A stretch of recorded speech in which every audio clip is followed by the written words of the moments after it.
Nobody in the pre-chat. We'll see if we get some people now.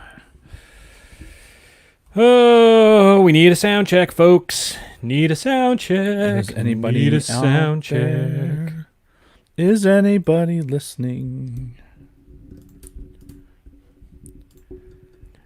Can I get a sound check? Can you hear me running? See, look, as soon as this... Well, okay. Like, all the links popped up. Like, I got the pop-up down here. So No. Refresh our main page. And there we are. I guess we're going to do our own sound check since nobody else is going to help us. Oh, no, Apparently. wait, that's the StreamYard. No. Oh, it's also the StreamYard. Oh. Well, I see we have Kay Olson in the chat. I don't know who that is. But Kay Olson, can you give us a good sound check? You're going to have to turn that off. You're killing me. Can we get a good sound check there? Kay Olson, who I've never heard of before. Hey, say something. Something. All right. Hello.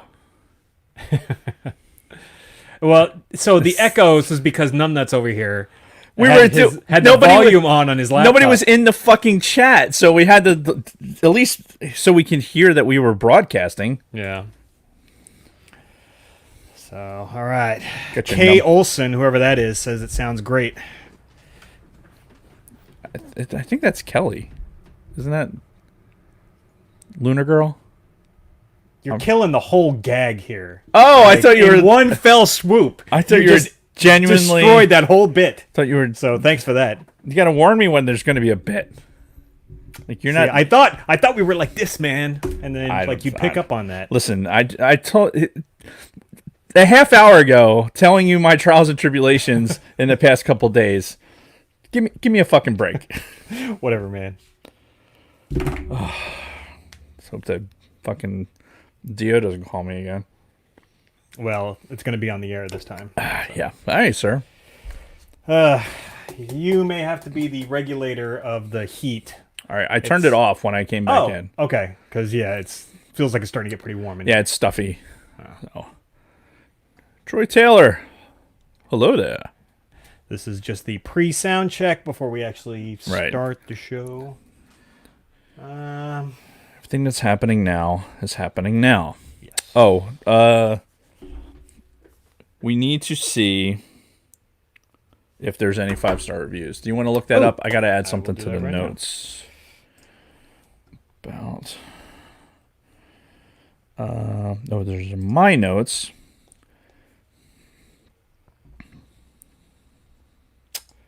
Does not appear so. Nope. Last one was August 29th, so I'll put a bit in here where we beg for 5-star reviews again. Right.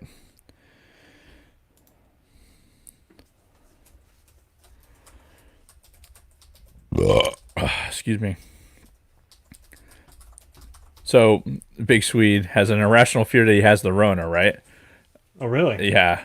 But apparently, based on some contact tracing, that he may or may not have been knowingly or unknowingly exposed. Nothing to do with me, by the way. Nothing. Okay. Like, nothing at all. Now I don't believe you when you say that. No, nothing to do with me. That's not a bit.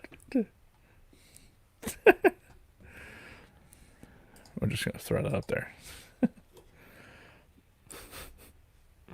Well, hopefully you don't.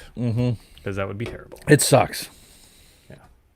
But, you know, some people have been asymptomatic, though. I know. You know, some people have gotten it and It's didn't feel a thing. we are at a point, I think, with the whole thing that most people are asymptomatic.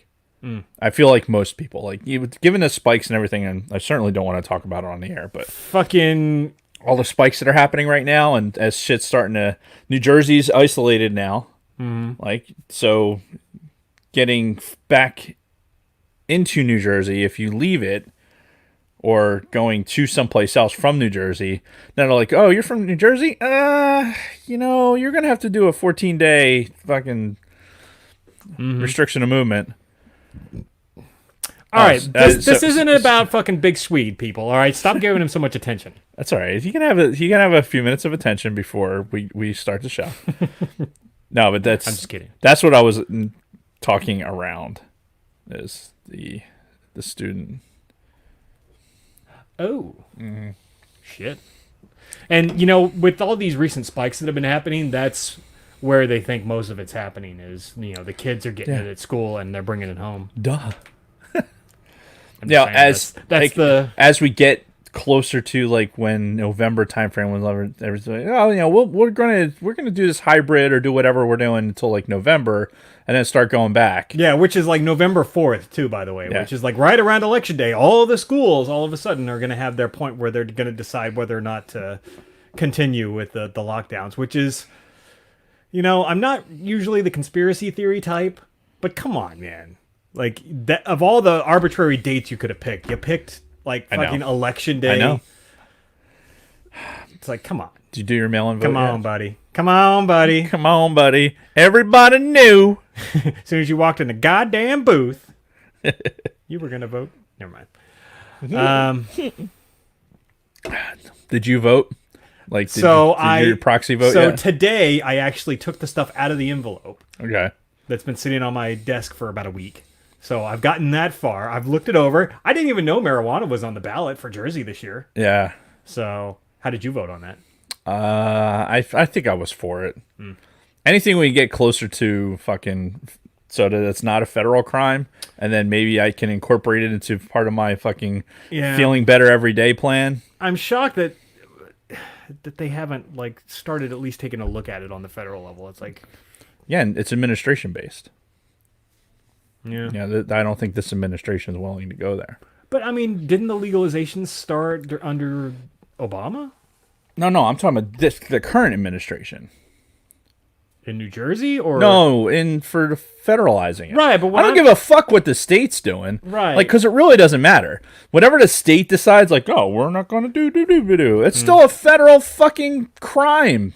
Like, no, it's, and I understand that, but I mean, I'm just saying, like, I'm shocked that nobody at the federal level, be it the Obama administration when this shit first started, or Trump, has even like taken a look at it, considered it, said anything about it. I'm for sure. that matter. I'm sure there's got to be a fuck ton of lobbying going on either one way or the other for whether it's big pharma or it's the tobacco industry or whoever. Mm-hmm. That's old. There's old school fucking threads for shit like that. Yeah. These young upstarts. Yep. It's all about the money. All right, we almost. It's all about the Benjamins. About ready to get started. Yeah, I think so. All right. I think we got some of our usual suspects in the chat. We got the train going by now, which is good. Yep. Give us a couple minutes between that. All right. Well, if you're ready, then we'll roll into it with our usual. Our usual? Oh. Where was that? That's here. Ready? Yeah.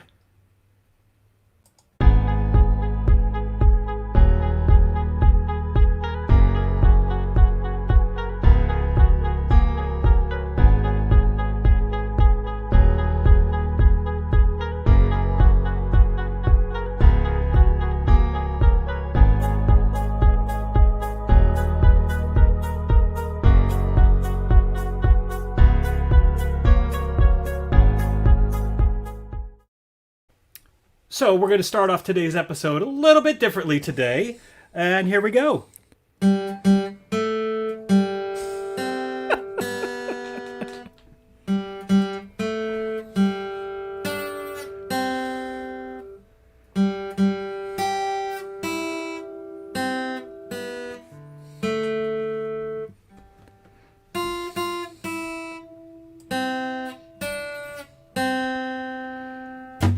Happy birthday, Dave.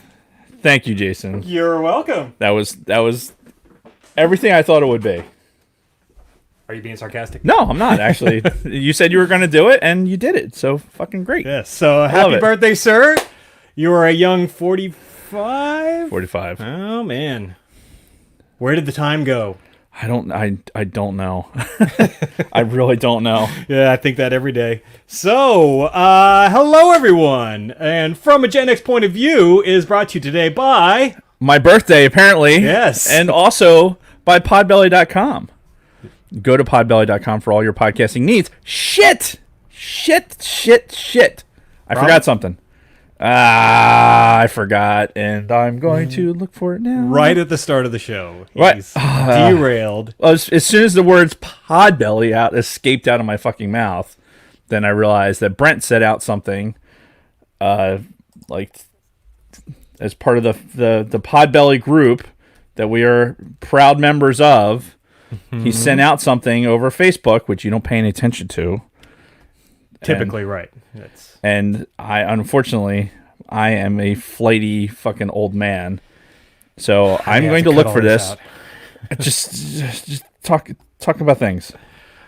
So while he's finger fucking his computer and trying to find this mystery thing that he's supposed to talk about today, what we are talking about today is Halloween. So this is end of October. Halloween's in less than a week. We decided, all right, let's take a look back. Since we're the Gen X podcast, let's take a look back and look at Halloween from our point of view, from a Gen X point of view.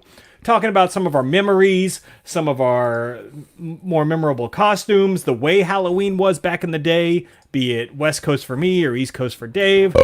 And then we are going to finish with a top 5 candy list, because everybody loves lists. Yes, everyone loves lists. And we're going to do it with a top 5 Halloween candies list. So that's what we're talking about today.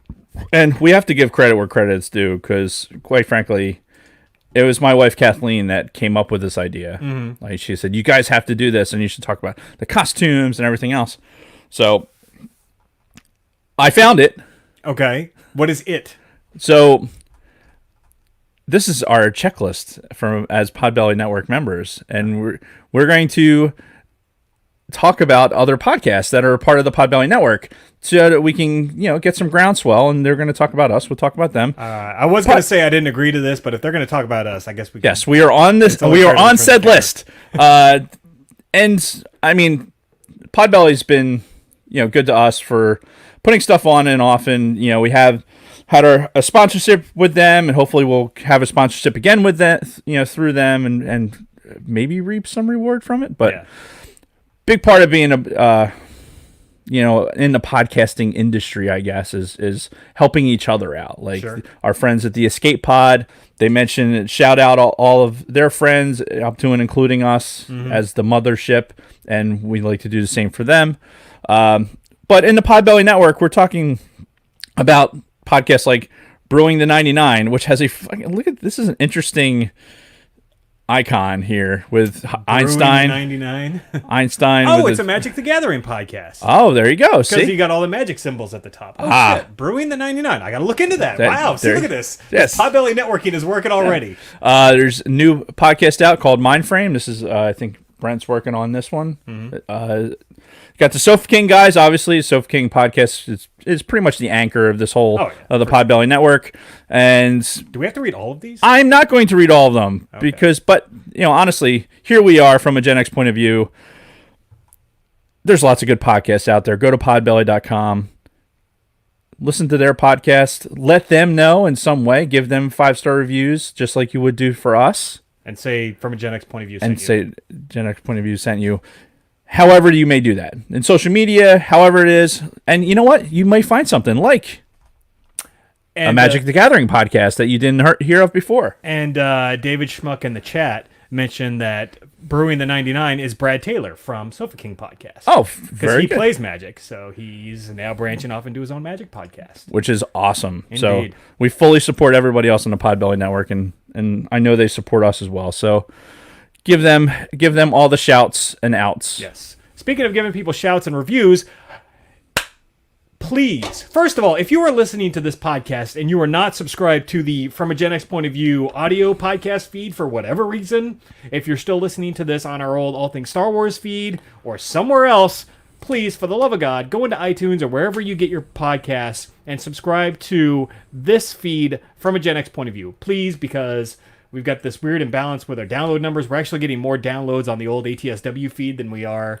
with our new feed. So please, just go over there and click the fucking subscribe button. While you're there, leave us a 5-star review. Because the agreement is, you leave us a 5-star review, we will read verbatim whatever you write in your review. Doesn't matter what you write. Obviously, some people have made me say some very demoralizing things in these reviews, yet I've still done it. I pushed through. Made you say you like things in Star Trek that you wouldn't have otherwise said. Indeed. So, please. Poison in his mouth. Give us a 5-star review. We will read whatever you write, and we'll like you. And yes. that goes a long way. So I had a conversation with Chuck Brinzer, right? Mm-hmm. And going back and forth, and he is the consummate ball buster, right? So he's always busting my chops about the Star Wars podcast, even though he listened to it. So we told him, hey, we're doing from a Gen X point of view now. It kind of broadens what we get to talk about and shit like that. Mm-hmm. And then he went and he looked for it and he saw our Van Halen one. Yeah. And he's like, oh, well, I'll be the judge of this to see how good this is. I was like, yeah, well, leave us a fucking review and we will read it. He's like, you'll read whatever I put in there. Mm-hmm. Like, absolutely. So expect some sort of go fuck yourself from Chuck Brinzer.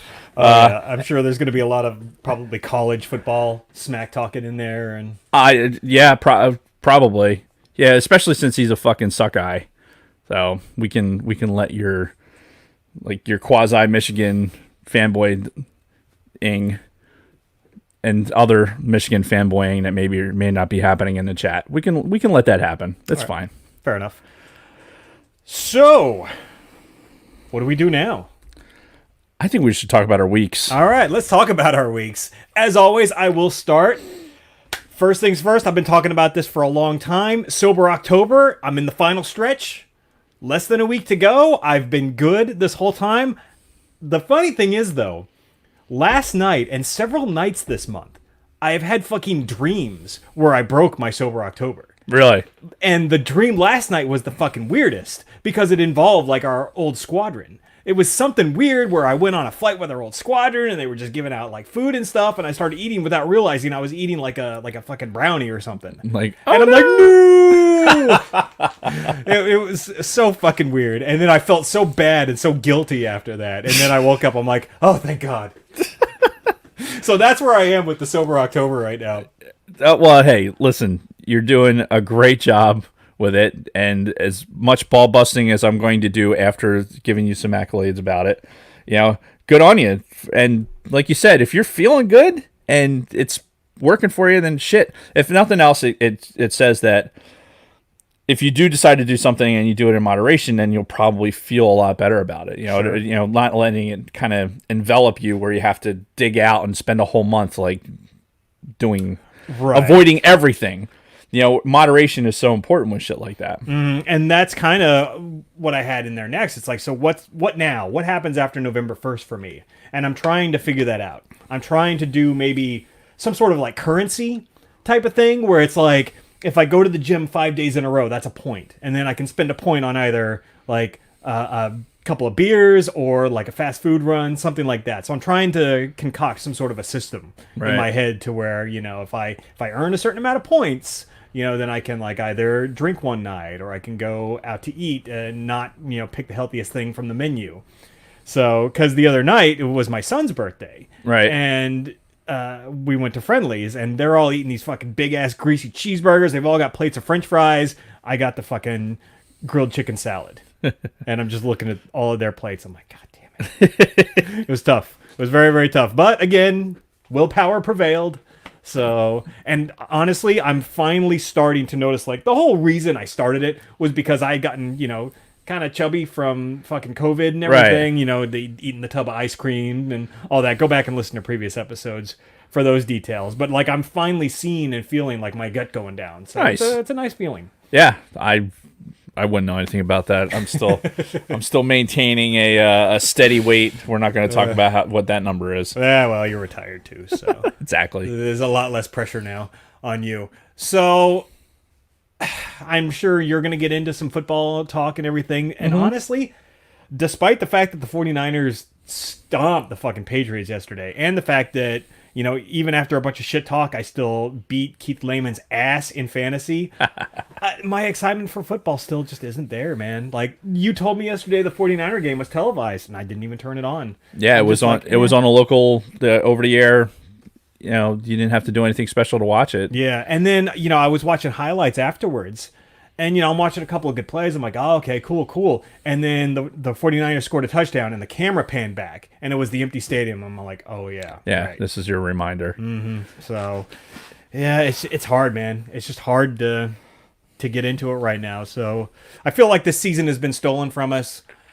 I'm not going to cry about it, but hopefully I can eke out a few more wins in fantasy and maybe make the playoffs. Like, if nothing else, it's about, as I struggle to try and make the playoffs in fantasy, even in this young part of the season, it gives you at least something to watch football for. Because I know for me, it's an escape thing. It's kind of a routine thing. Like, hey, it's the fall. The only reason I even tolerate fall is because of fucking football. So I'm trying to enjoy it the best that I can. And as much shit talking as I did early about how much I fucking hated the empty stadium and the fake crowd noise and everything else, it's almost, I've embraced that suck to the point where it's like kind of normalized, and I'm actually watching the game and just putting that behind me. That's good. Good that you can do that. I haven't been able to make that leap yet. So. Oh, what else do I have? I made a post in the cantina, but that game, The Outer Worlds, from the same creators of one of my favorite games of all time, Fallout New Vegas, came out on Steam last week, and I haven't had a single minute to fucking put to it. I've been so fucking busy between work, go to the gym, and practicing music that I have no fucking time for anything else. And Kristen's working, and when she's not home, I got to take care of shit around the house, take care of the kids, so... Right. Yeah, man. Time is a very, very precious commodity, and I don't have the time to, put towards a video game like that, even though I really want to. So yeah, it's one of those where you have to measure against what you really want to do against what you have to do, right? So, and like you said, it's called opportunity cost. It's your time is worth so much more than money. Yeah, and how you use that time is going to be. Time is the currency of your life. Yeah. Right? It doesn't matter. How much money you have is going to ebb and flow throughout your lifetime, whether you're extremely wealthy or in poverty stricken. But that aspect of time, and it's just going to keep ticking away. And how you use that and how you make that day in particular the best day it can be, and however happy that makes you, like you're doing. You're all right, I'm going to work out. Like, fuck, boom, you're fucking dedicated to getting up and working out and going to bed at fucking 8:30 at night. He's not wrong. But that's, hey, look, you get the gains you want out of that, and totally worth it. That's worth expending your time credit on that. And unfortunately, I'm the same way. And we know how busy I constantly make myself. And I say that I do make myself busy, because I have a tough time saying no, and I thrive in chaos. But it really comes down to, I would love to spend more time just sitting down and playing a video game, but I almost can't afford to. If I'm doing that, I'm completely zoned into whatever it is. Especially right now, the only thing I really have an interest in doing is playing the Squadrons game. Right. But even that, if it's 8 to 15 minutes per round of play, and then you have about an 5 to 8 minute in between each game. So it's a huge investment in time. Now if I'm doing something else or something's on TV and I kind of go in the background, then cool, it works out. But shit, it's probably why video games are made for kids that don't have other fucking obligations. I know, right? It's I used to play so many more video games when I was younger. Well, there's a reason. Yeah, exactly. Life and responsibilities are a bitch. Yeah, not worth it. Totally not worth it, kids. Yeah. So some new stuff happened at work recently, and I have sort of a more solidified career path to the point where I've made basically a new 5-year plan, and that 5-year plan consists of staying here, staying in the military, and after that, if everything proceeds as I have foreseen, then in 5 years I'm retiring and I'm fucking done working. Period. Okay. Done working for the man. Right. Whether or not I choose to continue to do something that I enjoy afterwards, that has some kind of income, will be purely for extra money for, whatever the fuck I want. Video games, If I decide, hey, I finally have time to play video games now that I'm retired, then Right. and I need a little extra money to buy some, then I'll like go fucking be an Uber driver or greet people at Walmart or something. I don't know. Or something better than that. But as of right now, my current 5-year plan consists of staying in the military, retiring at the max possible fucking retirement pay that I can earn, and be done. I'm out. It's not a bad plan. Yeah. I think half of my decision about going back to work had a lot to do with the fact that I wasn't ready to. Mm-hmm. My career didn't end the way I wanted it to. Right. So yeah, for me, you got kind of hosed when it came to that. yeah. So I wanted to work to the end, and to what I want to determine as the end. So getting in and being back into the matrix is going to work out for me because, okay, for me, it's a 20-year plan at this point. But at the end of that, and it's like, I won't have to do a fucking thing. Yeah. Honestly, I don't have kids to worry about. I don't have kids in school to worry about. All of those things, as I sit here right now on my birthday, 20 years from now, when I'm looking at my mid 60s, like, I'm not going to want, if I, good Lord willing, I make it that far, then I'm not going to, after that point, I'm going to like, if I want to go fucking play golf or go play video games or fucking sit in the house and jerk off all day, then I could do that. Yep. And I don't have to worry about meeting any other obligations because I can do what I want to do. So I encourage that aspect of that 5-year plan. Like, definitely milk the fucking military machine for all it's worth, and then reap the rewards. But in the interim, in these 5 years, they're gonna milk me for all I'm worth as well. But it is what it is. You said it last week. Or a week before.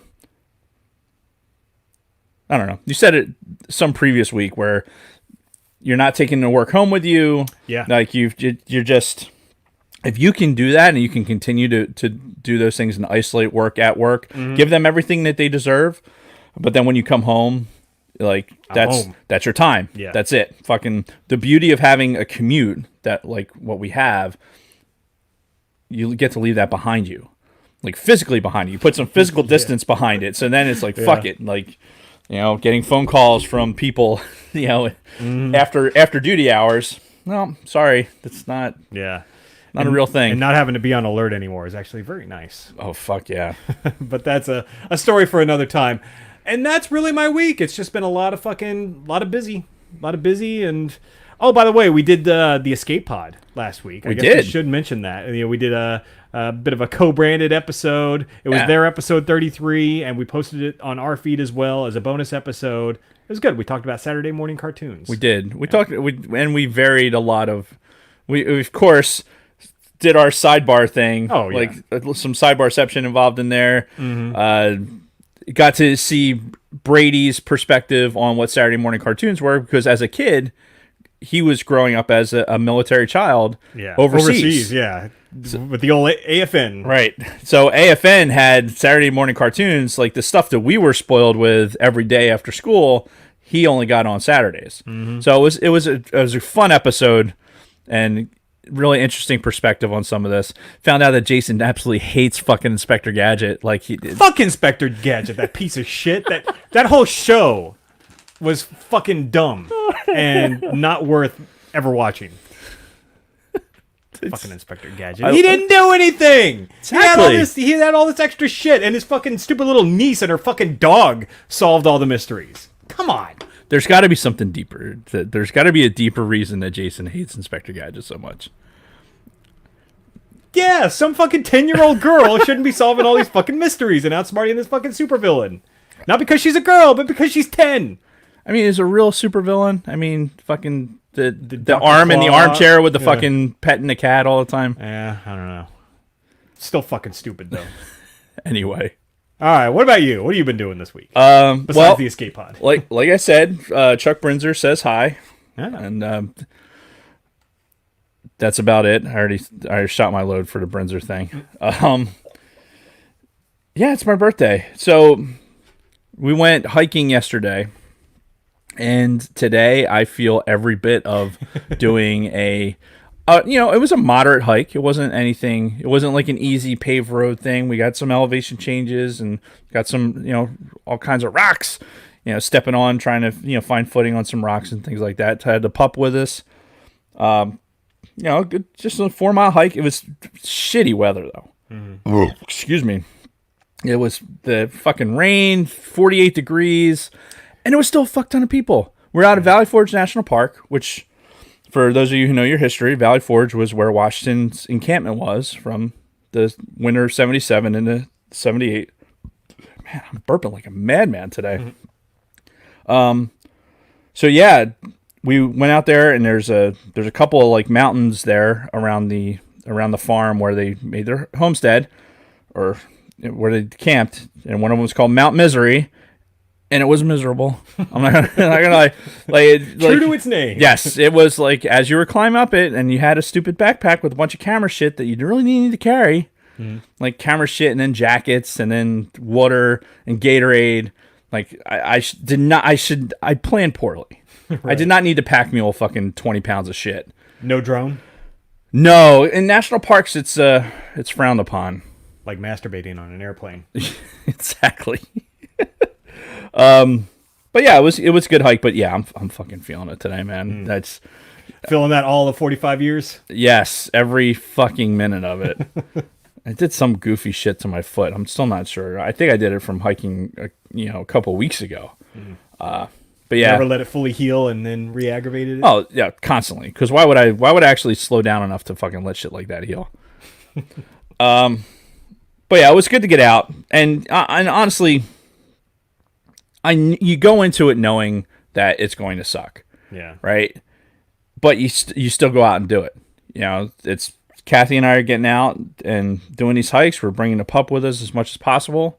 And it's nice. It's nice to get out, do something together, and get some exercise doing it. And I know full well what the next day is going to be like. I mean, unfortunately, with a lot of stuff that I have, issues with medically, exerting that level of energy is there's a deficit that happens after that. Yeah. But it's worth it. It's worth it. I'm going to suffer for a few days. I'm here. I was able to get out of bed. So, it could be certainly worse. Yeah. But, getting old sucks, but it beats the alternative. I'll just say that.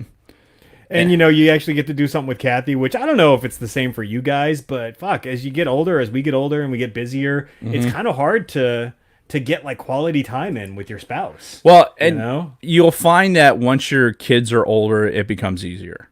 I would imagine, yeah. Because when they're a little bit more self-sufficient and you can go like, okay, we're going to do something like this. Obviously the time that you have now with your kids is the time you want. You're spending that time with the kids because that time's going to disappear really fucking quick. Mm-hmm. And then after that, it's just, that whole empty nesting thing, that's when it's time. That's like all the times you weren't able to get away and do just random shit, like go hiking on a weekend or go down to the beach for a fucking day trip or whatever. Yeah. With just the two of you, that stuff gets to happen once your kids get older. So it's something to look forward to. Yeah, for sure. And like Big Sweet said, it's not the years, it's the mileage, right? Being fucking products of the military industrial complex for the better part of 2 decades or 2+ decades. Yeah. It does. There's a lot of mileage there. Yeah, I'm hitting my 25-year mark in February. That's fucking crazy. Yeah. Well, you had a break in service, too. 2 years, yeah. But, still 25 years since that day I got on that fucking bus. And yeah. Rode out. Yeah, it's insane. Yeah. So we'll talk about that in February. Fair enough. Brought up football a little bit. So the Eagles played on Thursday night. Yep. And what was supposed to be an easy win over Lunar Girls Giants turned into a fucking nail biter till the very end.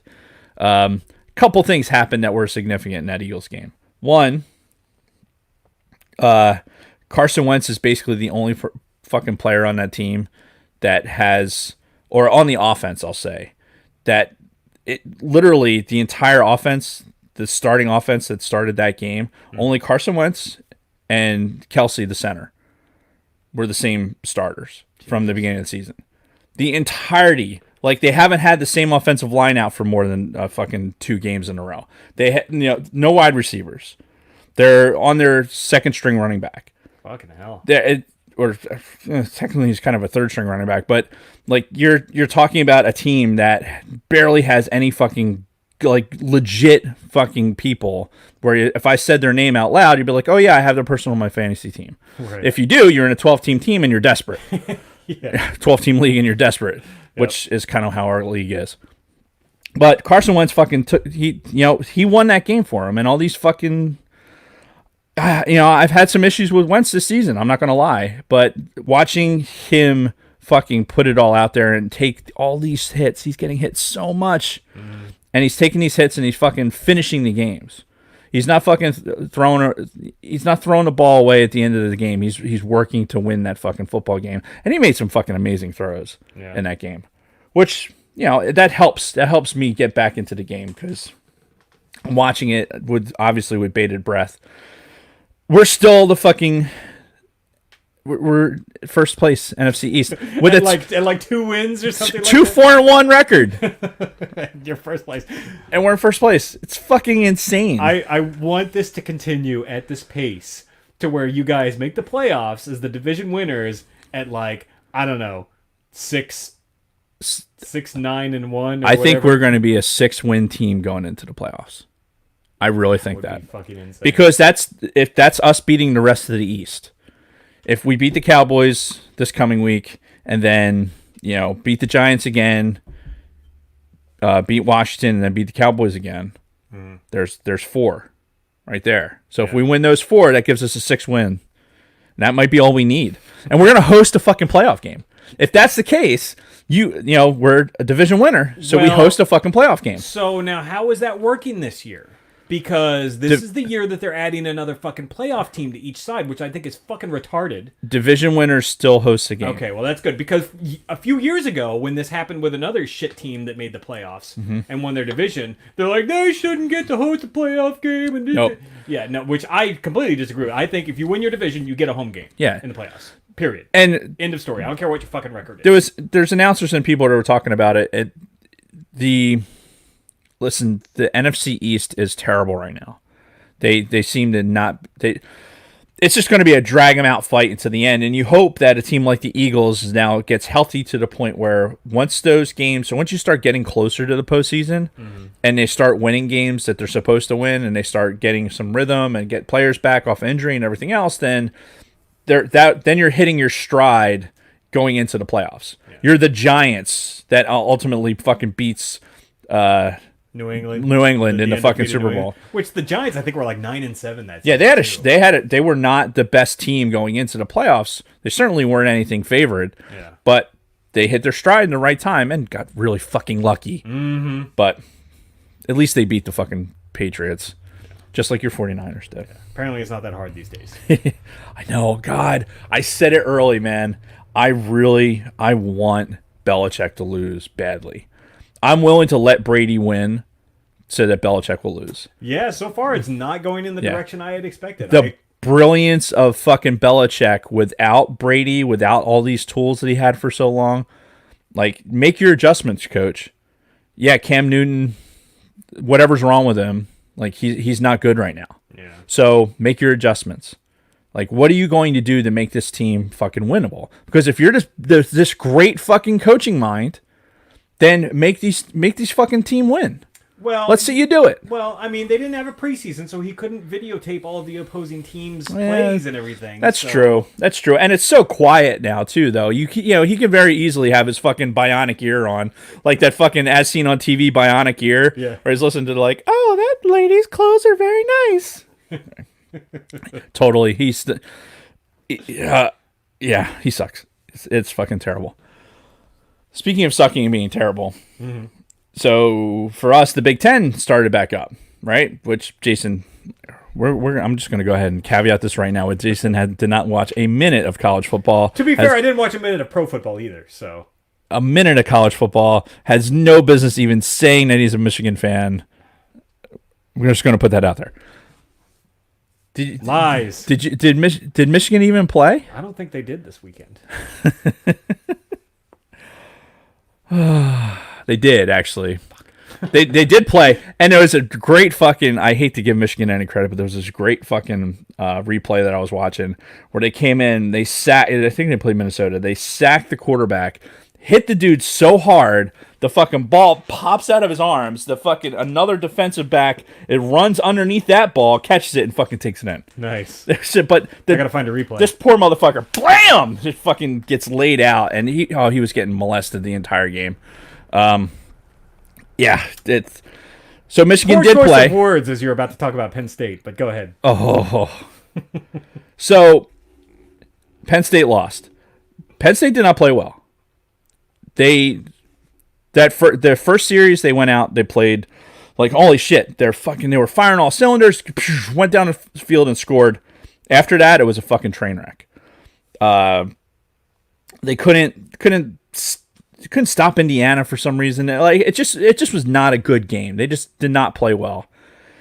They managed to keep it close enough where at the end of the game it came down to a bad call. And that's not Dave being a Penn State fan saying like, "Oh, it's a bad call." It was a bad call. Mm-hmm. And you know how you know it was a bad call?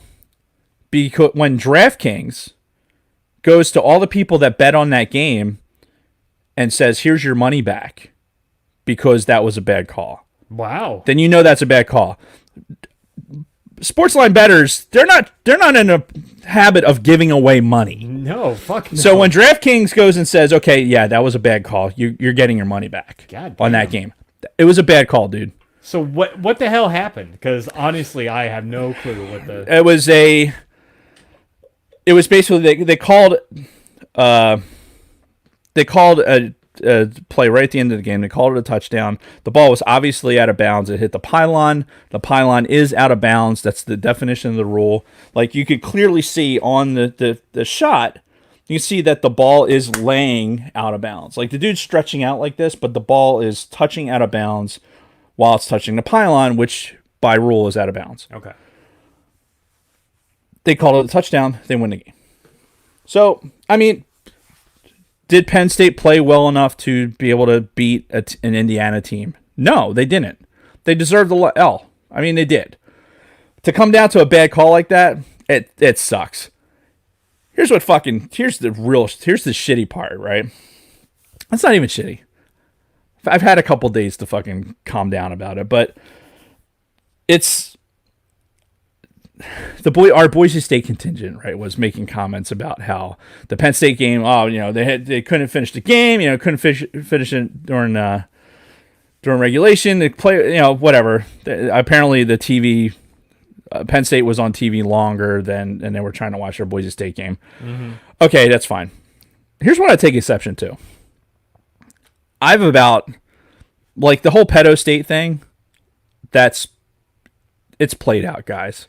I mean, here's several years. Here's the reality, and it's been more than several years. And the fact of the matter is that there's people that are going to that university right now that have no, like, by continuing to further this fucking rhetoric and thinking it's okay. You're basically taking a generation of students that go to that school, and you're basically telling them that like, oh well, you're participating in this thing that happened fucking 15 years ago or however long ago it was. You're participating in that. And no, they're not. The fact of the matter is that there was discipline. Fucking people died. I mean, like so much has gone by since then. Yeah. That come up with something else. Come up with the fact that we fucking lost to Indiana. I'll take that. Fuck yeah, we lost to fucking Indiana. But this whole fucking pedo thing, and it's not, and coming from fucking Boise State fans, means it really, honestly, it means nothing. Mm. And their retort is that, well, this is Power 5 elitism, right? This is the comment that was made. Mm. Stop playing the victim. Power 5, the fact that the Big Ten was back generates revenue. It's good for the kids. It's good for the students. It's good for the schools. It's good for fucking college football. Because who the fuck wants to watch Boise State? You want that as your nationally televised game every fucking week for players that they have no idea? No. The majority of the population lives in this half of the country. They want to play football. Why should you have the opportunity to do that and not somebody else? And Power 5 elitism. Dude, again, you're playing the victim. Boise State's won a national championship. And I've been a proponent for many, many years of the fact that I think that they should deserve a chance to be able to play for the national championship in our current format. Mm-hmm. And that's for the school, that's for the fucking kids. But if you're going to continue to be like the reason that they're not getting there is because of the Power 5, do something about it.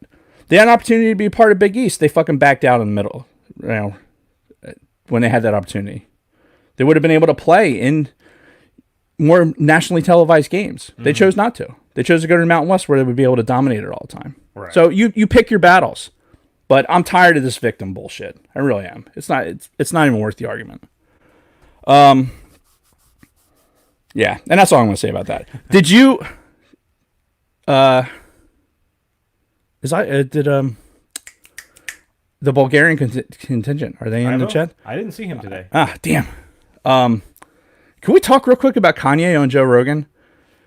Sure. Have we I haven't seen the whole thing. The only thing I haven't watched the entire thing yet either. The only thing I saw was the Star Wars bit. Right. He's talking about the fucking prequels. Mm-hmm. And I enjoyed some of the back and forth, like I think Shotgun Mark had posted something about it in the cantina, or somebody had posted Somebody about posted the video, yeah. Yeah. And regardless of how you fall on the prequel, sequel, or everything else, I mean, obviously, Jason and I, we did a Star Wars podcast for 3 fucking years. We're kind of into Star Wars. Yeah. But the fact that Kanye West is on this fucking podcast with Joe Rogan, I don't know what else they talked about, but the fact that this was a point during it changes how I think about what I think about Kanye. It's about context, right? I haven't listened to the whole thing. I don't know what the context about it is, but when another human being is excited about fucking Star Wars, that human being is slightly less annoying. Yeah, they're okay in my book. Yeah. Real quick sidebar. Ben in the chat wants you to, or wanted to say happy birthday to you, and also apparently he's the 40th person to subscribe to our channel. Yes, and so thank you, Ben. Thank you, Ben. Thank you for the happy birthday, and thank you for subscribing, and you should all do it. Yes. All of you out there. But getting back to Kanye, yeah, the dude, he's out of his goddamn mind. He's still talking about the presidential run, too. But is he? I mean, he's entertaining. And like I said, whether you don't have to be a fan of the music or anything else, but just somebody like that. Like that interview was a big deal. Like the fact that they weren't going to be able to do the interview because Jamie had gotten COVID, and they made it happen anyway. And then the first thing I see to come out of that is Kanye's view on fucking Star Wars. I chuckled. I was like, oh, this human being is slightly less annoying to me now. Yeah. So Dad's correcting grammar here in the chat. Proper grammar is important. Yeah. So I do plan on going back and watching the whole thing, but yeah, I'll probably listen to it. Download it. Yeah, I'm fully prepared to be annoyed at some point during it, but the Star Wars stuff is in there. That makes me happy. Yeah. There was other Star Wars stuff too that came out recently. Well, and we do have the Mandalorian season 2 debuting this next week. I know. So that's kind of important. It's kind of important. Yeah. And this is why I wanted to bring that up. Pedro, that the death of Pedro Pascal in the fucking Star Wars universe. Well, according to the clickbait site. Yeah, like the fact that any credence was lent to that is proven to be asinine, as he is on the StarWars.com today pimping fucking Mandalorian toys. Mm-hmm. So, yeah. Stop clicking the bait. Yep. You are part of the problem. You know who I'm talking to, Big Swede. You! I wouldn't know about these things if Big Swede didn't click on them, so. Mm-hmm. I see them. They continuously pop up in my Google News feed, but I never click on them. Yeah, that's... Because looking at the headline is all I need to see. Yep. Oh, wait, where'd this come from? Nope. It doesn't say StarWars.com. It's not legit. Yep, indeed. So you done? I think so. All right, cool. So I guess we should move into our main topic, eh? A. Any breaks or anything needed? I'm good. All right, for right same now. here. So, oh wait, hold on. Oh no, hit on Dalton. Oh yeah. Oh, the Cowboys, they scored 3 points, and Andy Dalton got knocked out of the game. Oof. Yeah, apparently somebody fucking went in and cleaned his clock pretty good. Oh damn. Which I'm not crying any blues about the Cowboys losing, because not only does the Cowboys lose and we're still in first place in the NFC East, hooray, right? They fucking knock out their second string quarterback. Who knows when he's going to be back, if he's got a concussion or whatever. Right. So bring on a third stringer for when we play the Cowboys in less than a week. Besides all that, that sealed my victory in fantasy against Big Swede this week. We could have went all the way by it, but thank you, Scott Rasmussen, for bringing up the fact that the Cowboys, as Hank predicted, Hank, it was in the cantina talking about how Big Swede's failure was going to be relying on the Cowboys, and so it came to pass. Yep. But anyway. Good times. All right, so let's talk some Halloween, shall we? Yes. Being a few days removed or away from Halloween this year, 2020, the year which we will not speak once it is over. Yeah, no shit. Which, by the way, I'm actually dressing up. Did I tell you this? No. Yeah, so they're still doing trick-or-treating on base. Now, Okay, yeah. I'm sure back when you used to live on base, it was the same way, but like they go all out because when you live in base housing on a military base, it's all families, right? It's all people with kids. So Halloween time, it's fucking crazy. Like everybody's out trick-or-treating. And we're gonna get into this when we talk about like now and what it's like now in a lot of neighborhoods. But on fucking base, it's fucking off the chain.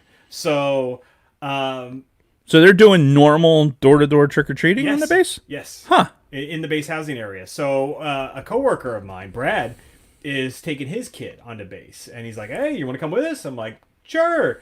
And then him and his wife are like, "Well, you got to dress up though." I'm like, "Oh, okay." So You like dressing up anyway, so I do. I secretly do. But so we went to the costume store. I'll show you my costume, and then I'll show you Ben's costume. okay. So this, and I'll put it up on the screen here. That is the costume that I'm wearing. So I got an 80s glam rocker costume. I don't know if you can see that on the YouTube. You know what? I'll post a video in the cantina. I think the wig is not extreme enough for fucking 80s glam rock. I think you need something bigger. Well, and that's the thing. It actually didn't come with the wig. I have to buy the wig separately. Oh, really? Yeah, which I need to go in the next couple of days and do that. Ben is obsessed with politics. I don't know where this came from. It didn't come from me. Me and Kristen don't talk politics around the house. Right. For very specific reasons. But for some reason, Ben is obsessed with politics. Oh, my And he's obsessed with Joe Biden. God. Okay.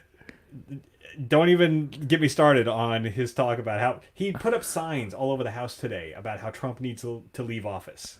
Wow. 13-year-old kid. I don't know where he's getting this. But he wants to be Joe Biden, so we went to the Halloween store and we got their last Joe Biden mask. So that is Ben. Oh, my God. Oh, my God. That's so creepy. Is he going to go rob a bank afterwards? I don't know, but I don't know if you can... I'll post this in the cantina also. Look at how creepy that is. That is Ben in his Joe Biden mask. Oh, my God. Is he going to go sniff people? Maybe. That would be great. So If you can have that mask and then have they have those inflatable costumes now. oh yeah, our kids have a couple of them. Yeah, with the alien being, you're abducted by an alien, it's like yeah. carrying you or whatever. Yep. That would be perfect. Have that mask and then like an inflatable like person, like, and he's just sniffing. That would just be. It does really remind me of like something from Point Break. Yeah. The Joe Biden fucking mask. So that's So that's where we are this year with Halloween. But for this episode, we're going to talk kind of some Gen X memories of Halloween, and we seem to be of the opinion that we had different experiences being on the East Coast and the West Coast growing up. So we're going to kind of talk about that. We're going to talk about some of our favorite costumes growing up. Yes. Because for me, it was really like a what's what of fucking pop culture that year. Right. And it's probably that way every year. But, when I stopped dressing up for years, that kind of like flew off my radar. Right. But when we start talking about some of my specific costumes, then, you'll get a feel for what was big that year. So, I don't even know how you want to get this started. So I guess I'll start by asking you, Did you, as a family, because this is actually, if you ask Kristen, Kristen didn't trick or treat when she was a kid. Her mother was very anti Halloween. So her family, I think she said she got to trick or treat once as a kid. Wow. But you, growing up as a child of the 80s and early 90s, did you every single year dress up for Halloween and go trick or treating like within your neighborhood or a neighborhood? So it was dressing up probably up until the point where I was in like 4th or 5th grade. Then after that, it was because it's kind of part of the elementary school upbringing, right? We had as a kid, as I was a little kid going to like, pre-K and all that other stuff, obviously your parents dress you up for fucking Halloween because it's just it's something to do. But yeah, 100%. Like I grew up in a neighborhood where it was pretty isolated. Like I lived on a dead end street. So you could go a few blocks away and never really have to worry about like, cars coming off a major thoroughfare or anything else. It was fairly isolated. Yeah. And in the 80s, there was a lot of older people, and some of them were very anti-kid, so you knew you weren't going to go get anything out of them, so you bypassed their fucking houses. Yeah. But for the most part, everyone participated. The outdoor decorating of the day was not like it is now, though. Like before, like the only indicator you had that it was Halloween was everyone was kind of in costume. You had jack-o'-lanterns out on the porch. You have the posable paper like skeleton. You know what I'm talking about. Shit, like, I don't even remember. People would have those like pasted on their front door. Yeah, something you'd see like in school. Like yeah, exactly. Like some very rudimentary decorations. Yeah, it's like, oh, here this person's obviously a 3rd grade teacher because they have this fucking Halloween decorations up like that. Yeah. But mostly it was pumpkin carving. You have a pumpkin carved out. And that would be out on the porch with a light on it. And my base, like, I don't know, I guess my base memory is really about up until the point of like 5th grade, and then going into like middle school, like 6th, 7th, 8th grade. I don't really remember. And then there was a couple of times when we dressed up in high school for something for school. But as a child of the 80s, it was definitely like when I was younger, it was 100% a thing. And it probably had something to do more when my sisters were born, because I was an only child for a while. So, you spoil an only child for a while. Oh, of course. Ahead of the curve. But yeah, the big thing for us too was parades. Right. So you had your elementary, like my elementary school, we went out around, like there's this older, like I guess it was kind of like, think of it as like a 55 and older community, right? We'd go leave the school grounds, and we kind of go marching around their fucking thing and have all the old people, and they're going, oh, look at the children, and then come back through and go back to the school. And so the parade was always a thing. And then shortly thereafter, you get to go trick-or-treating. Right. The question is, do we get out of school early? And I don't know. I can't remember when we actually got out of school, because it seems like it was still daylight when we were trick-or-treating. See, that's the thing. Like for me, it was always the unwritten rule was you don't start trick-or-treating until after it's dark outside. Huh. Until after the sun has completely gone down. Okay. That was always the way it was back then. Nobody trick-or-treated during the day. Back, at least in my town. Like, I don't know if that's standard or... Well, you figure daylight savings time back in those days started a lot or ended a lot sooner. Right. So it would be even more likely that it'd be dark. Elementary school, I think school got done at like 3 in the afternoon. So you might have a couple of hours of trick-or-treating in the daylight. And it may have been more to do with the fact that the younger kids were probably going to go during the day, the older kids would be trick-or-treating. Yeah. Till 10 o'clock, which it seems like you'd have to be ready for trick-or-treaters up until 9, 10 o'clock, even if it was on a school night. You'd have to be ready for it. You'd always get those fucking stragglers who would be either some working parent that didn't get their kid out, or the bunch of fucking teenagers that dressed up. Oh yeah, no, I saw a bunch of those too. So real quick before we get too deep into this, Isaac in the chat mentioned something about the blizzard of '91 and how that was over Halloween. Oh Like, God, I wasn't out here for that. So do you have any memories of this? I don't. I was in high school in '91. Yeah, I was still in middle school at that point. I don't remember. Okay. Yeah, that's weird. Yeah, and that's the thing too. Like for when I was coming up, we always had the option, no matter what grade I was in, be it elementary, middle school, or even high school.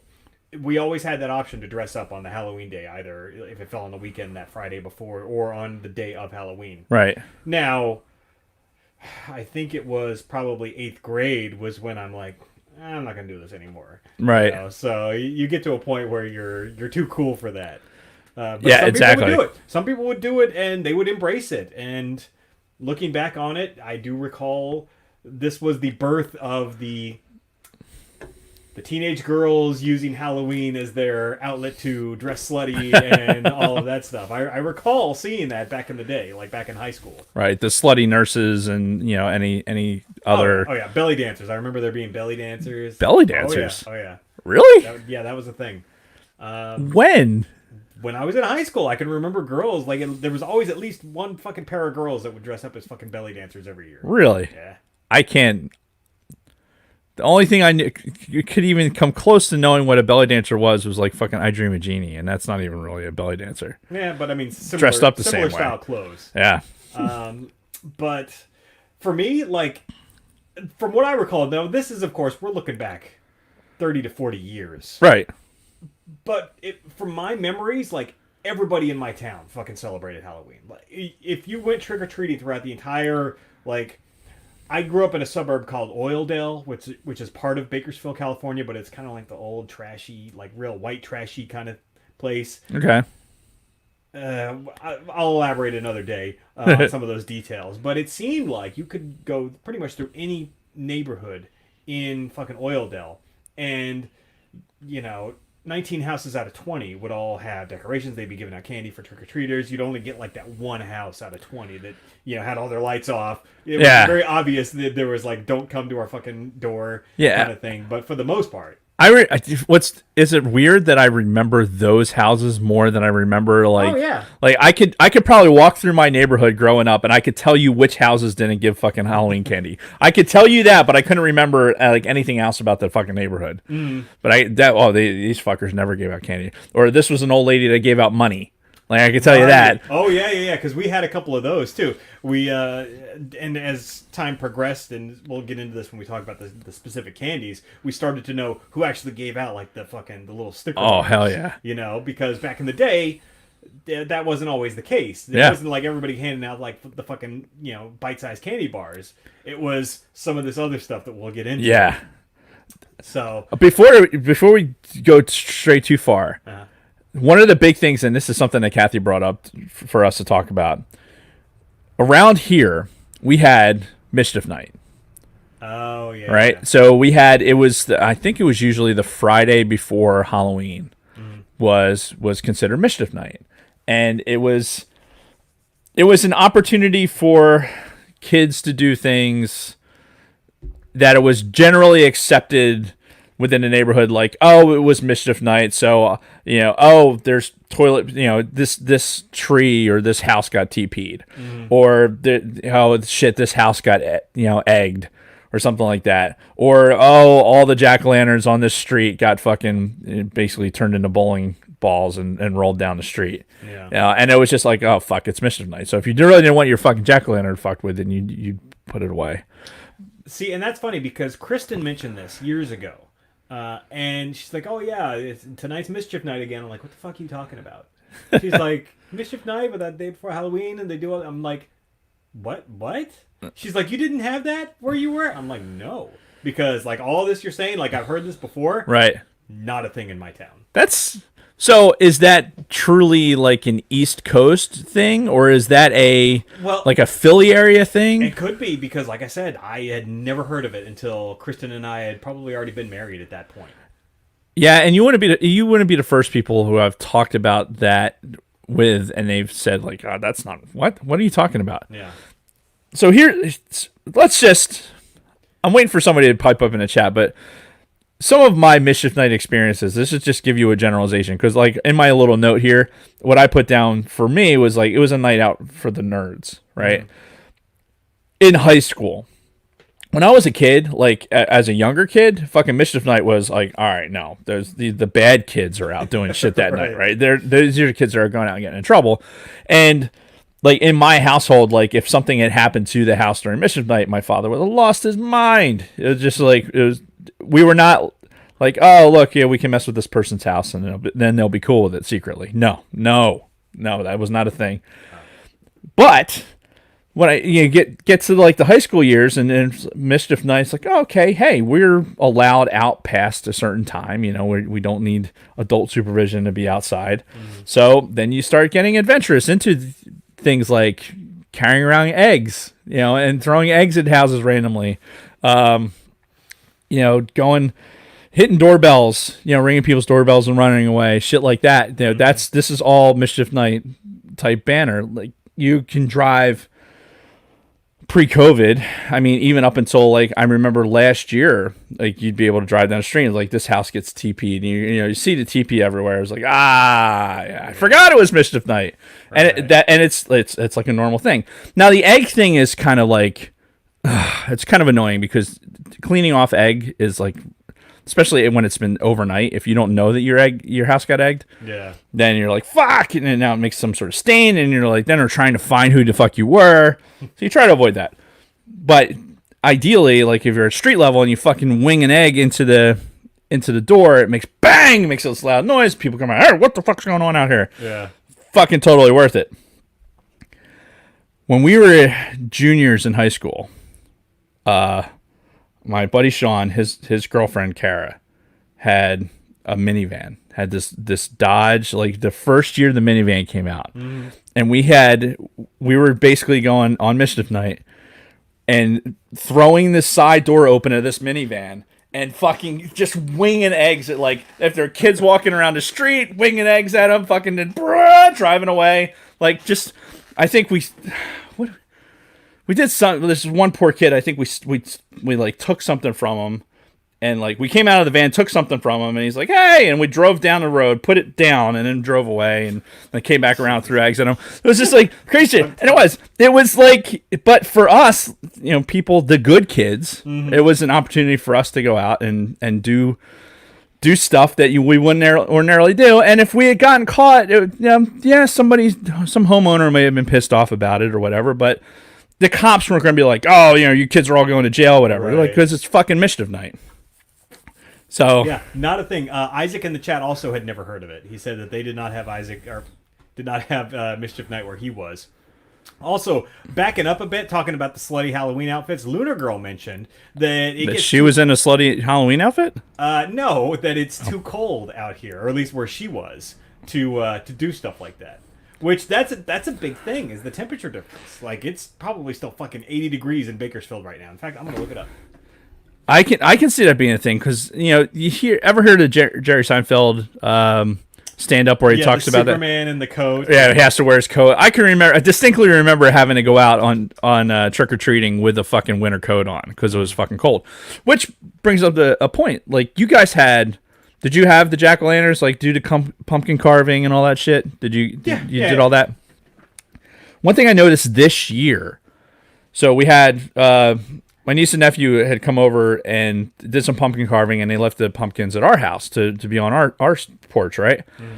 Dude, I went out the other day. It was one of those in the mid-70s days. I went out there. There was a billion fruit flies, like just swarming out front over these fucking pumpkins. I'm like, no, these are gone. Yeah. Like, sorry, but it made me think about, like, we always had carved pumpkins every year growing up. Sure. Yeah. And I don't know if it's global warming or whatever, but there was never a fruit fly issue. I don't remember that being a thing. I mean, they start to degrade. Oh, like you'd see them, like especially the people who left it out for like 3 weeks after Halloween. Yeah, exactly. Walk by their fucking front porch and you see which was the perfect ones to fucking get and like toss into things or toss at things, because they were like nice and soft. They go and make a big mess. Again, Mischief Night things. Yeah. But yeah, I was thinking about this year. I'm like, fuck, all these goddamn fruit flies. I never remembered that as a kid. Yeah, me You know, neither. we'd have those fucking things out till shit. You could have them out till almost Thanksgiving, and they'd be they'd start to deteriorate, but overall it'd be fine. So this particular Indian, you know, we call it an Indian summer. I don't know if that's an East Coast thing too, but when you have warm temperatures like you do now, Well, that's been the case out here for the last few fucking years, true. where it's just been warmer longer. But now that doesn't necessarily mean for a shorter winter. It just means the fucking winter goes through fucking April now. Yeah, everything just slides to the right. Yeah. But yeah, the Indian summers when we were kids, it was a rarity. Like if you were able to fucking be in shirt sleeves in October, you were fucking you were happy. Yeah, and for reference, it's going to be 80 degrees on Sunday in Bakersfield Okay. for Halloween, or Saturday for Halloween. Yeah. So how did your jack-o'-lantern survive in that heat? Just did. Yeah, It's fucking crazy. and it could be one of those things that we were just oblivious to back then. You know? Maybe. I remember it distinctly though, especially for jack-o'-lanterns, because I would be like the one that would go and light the candle inside it. Yeah. You know, put it out, it would go out on a porch. You know, it's like fuck, gotta go out and light the goddamn candle and put the fucking lid on the thing. Blah, blah, blah, blah, blah. It you know, like anything else, when you get to a certain age, everything's a fucking chore, and it's just what it was. It turned into a fucking chore. Right. Now, oh god, I had something I was going to say. So comparing then to today, where especially like what I talked about in my hometown, where like fucking everybody celebrated Halloween. The streets were fucking filled with kids on Halloween. Every house had fucking candy. Even like the people that were going to be out that night left fucking bowls of candy on the front porch. Right. Nowadays, like from what I've noticed, even before I moved to this neighborhood, like this neighborhood that I'm in right now in Cherry Hill, fucking dead on Halloween. We still buy candy every year just in case, but I think the last 2 years in a row now, 0 people came to our house.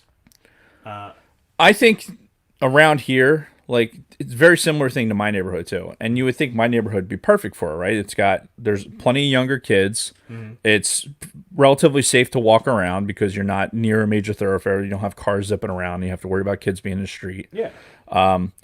But a lot of those people and people that I've talked to, they go somewhere else to trick or treat. Like you're going to go to the base, right? There's people in this neighborhood that'll go like, oh, we're going to go to this neighborhood because it's going to be more likely that these people are going to have like more families are going to have trick or treaters. Sure. Like if you're in a very generally older community, which there's a lot of fairly older communities in Cherry Hill Yes. that have these smattering of fucking younger kids in it.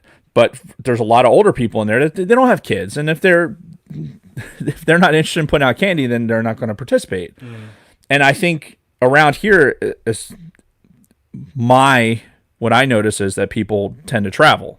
They'll go to like, oh shit, I've heard of people going to like Medford, like, oh, we're going to go out to Medford and go into one of those developments in Medford. It's all like fucking, you know, townhomes that are, you know, all stacked on top of each other. Yeah. And it's like boom, boom, boom.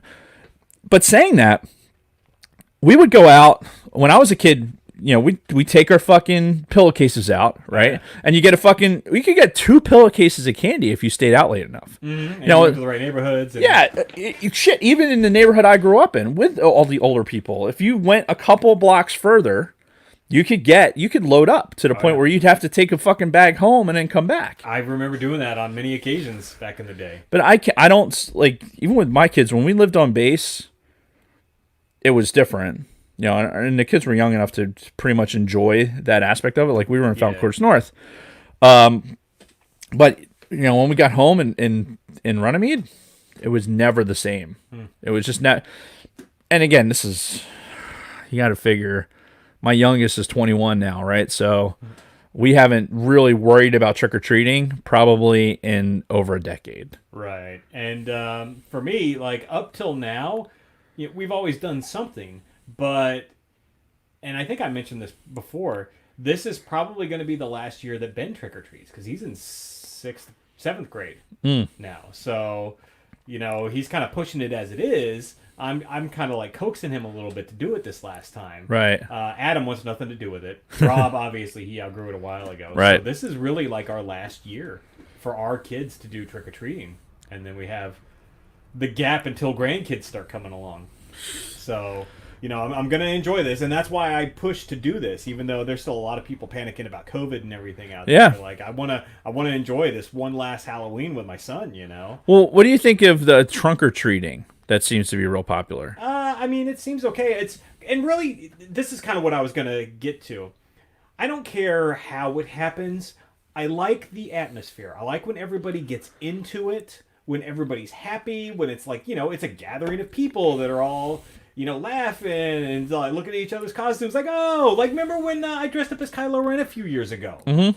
And we went through another neighborhood that was kind of close to here. And like people are like, oh shit, Kylo Ren. Oh, it's awesome. My family wanted to get a picture with me because of my Kylo Ren costume. Right. Which was fucking awesome. And that's what I love about Halloween. I love that, just again, that atmosphere. There's like some camaraderie, and it doesn't matter who we are outside of this. We're all kind of coming together, and we're just, celebrating this night where we can, loosen up and we can dress up, and there's something to be said about that. And I don't care how that happens, be it a trunk or treat or go to another neighborhood or do it in your own fucking neighborhood. Right. It's just it's about that experience, and however you can make it happen, then I'm cool with it. Yeah, I think for me, as I've gotten older, again, kids, really haven't worried about Halloween in a decade or so. Mm-hmm. Dave today, like, I don't give a shit about Halloween. Like, I've always had issues around. I think I stopped. We're going to talk about like our memorable costumes and shit like that, but I think I stopped really being into Halloween probably around like my freshman year of high school. And then after that, I was like, you know what? Fuck this holiday. Fuck my birthday. Fuck this holiday. I've been very anti fucking fall for as long as you've known me. Right. And I've been vocal about it on the pod. I'm not like, I'm a summer guy. I want to be more worried about fucking getting sunburned and being out in the heat than fucking having to go out on a day where it starts out as fucking it's 40 degrees and then you come home and it's fucking 70. Like, fuck you. Decide on what fucking temperature it's going to be. All right, not to derail you, but Ben has been quite active in the chat today. Nice. First of all, he said he's going to have his first kid when he's 20, which, hey, whatever, bro. Okay. As long as you can support them, because I'm not raising your kids for you. And then he wrote, yep, I lived at base until 6 years old, and Halloween was lit for the first time. No joke. That's, oh my God, Ben. I guess, like, look, all these people that have their October birthdays around me, I mean, maybe people generally feel the same way, but like, I like the fact that other people enjoy it. I don't want you to not enjoy it. I just don't want to have anything to do with it. I don't want to worry about strangers coming to my fucking door. I don't care how cute your kids are. Stay off my lawn, right? I'm that fucking guy. I'll dress up as Clint Eastwood with a fucking shotgun in my lap and keep people off my fucking property. But I don't need you and your fucking kid coming to my door to get fucking candy. I've zero interest in doing that. You're a mean one, Mr. Grinch. We don't even need to talk about how I feel about Christmas, but I really, and to be honest, like, I genuinely feel a little bit uncomfortable because there's so many people wearing masks, deliberately hiding who they are.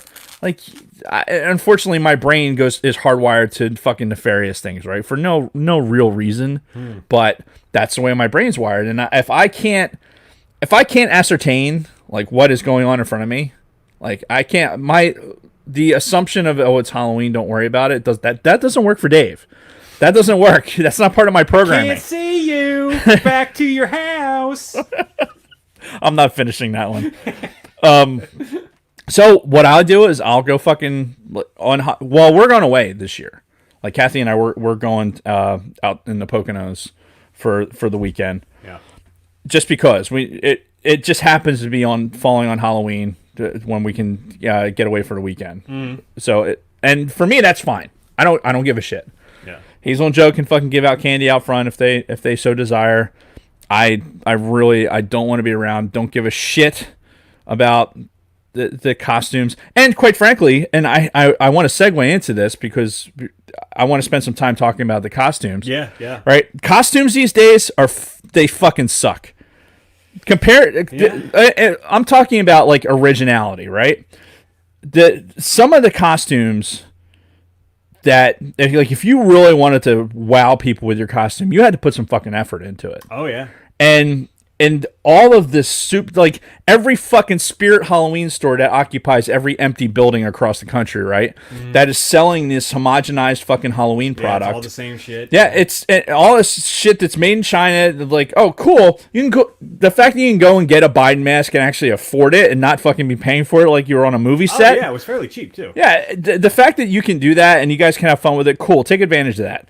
But the reality of these things existing has kind of turned Halloween into this like very, very what was before was an opportunity to be imaginative and kind of, I don't know, do something that's going to differentiate you from somebody else, right? If you're two people are dressed up as fucking Luke Skywalker, what makes this Luke Skywalker better than the other one? Right. It's not because this person spent more money. It's because, hey, there was some more originality in the costume. You know what I'm saying? It's like, I don't see that these days. Right. You know, I walk through a store. I walk through, stores that should be selling Halloween stuff and have fucking Christmas shit out. Which that's a whole other discussion. We'll table that as we get closer to Christmas. Maybe do like a Black Friday special. What are you talking about? If you go to Home Depot right now, if you went to Home Depot a month ago, you couldn't find Halloween shit. Yeah, no, it was the same. Same with the BX. I remember seeing Christmas stuff weeks ago.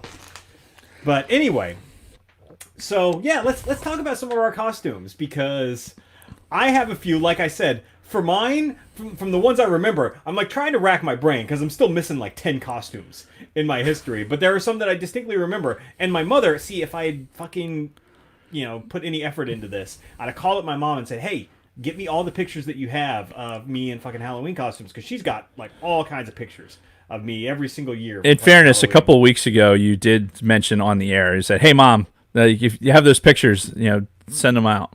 Oh, shit. You did. Okay.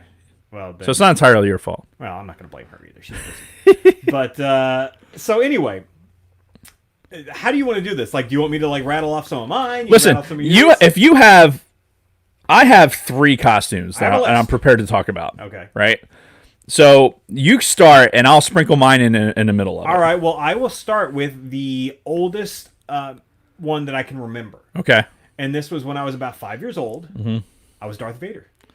Nice. So, and you got to remember the fucking masks that we used to have back in the day were that like fucking plastic front with the string that went around the back. And mine was a Darth Vader.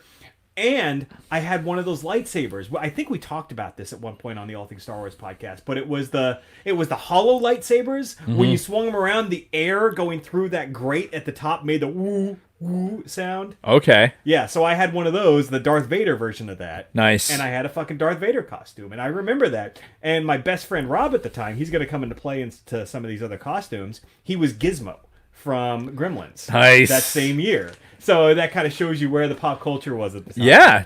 What kind of, like, for the Gizmo costume, was it like a store-bought thing? Was it a mask? The same thing. Yeah. Okay. The exact same style, that, like, fucking that plasticky front with the thin string that went around right. the back. So. Which was perfect if you're just going to wear your coat anyway. Well, we didn't have to wear coats. Oh, yeah, that's right. You're in California, and it was fucking 80 degrees. Yeah, and I remember like us going to a party at some house around the corner on Halloween night. And again, I was like fucking 5. And I remember very vivid details of this fucking house and our fucking costumes. Couldn't tell you what I fucking ate for dinner last night, but I remember when I was fucking 5 years old, almost 40 years ago, what I was doing on Halloween one night. Oh, don't even get me started on the level of detail we have for the obscure at this age. It's like this shit that I can remember, like picture. I could tell you every detail of it, like I'm looking at it like a picture. And again, did I have breakfast this morning? I think Kathy made me breakfast, so yes, I probably ate breakfast. Yep.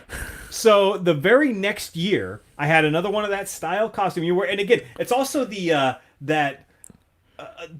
almost the latexy type of costume that goes right. It's the super plastic. It's like plasticky. Yes. It's like almost reminded me of a Shrinky Dink before you shrunk it. Yes, and I was He-Man the next year. I actually, my mom has pictures of this. My mom has pictures of me in the fucking He-Man costume, about to like leave for school because I wore my costume to school, and I won like a costume contest at school in that costume. And she's got a picture of me holding up my little fucking certificate Nice. after the fact.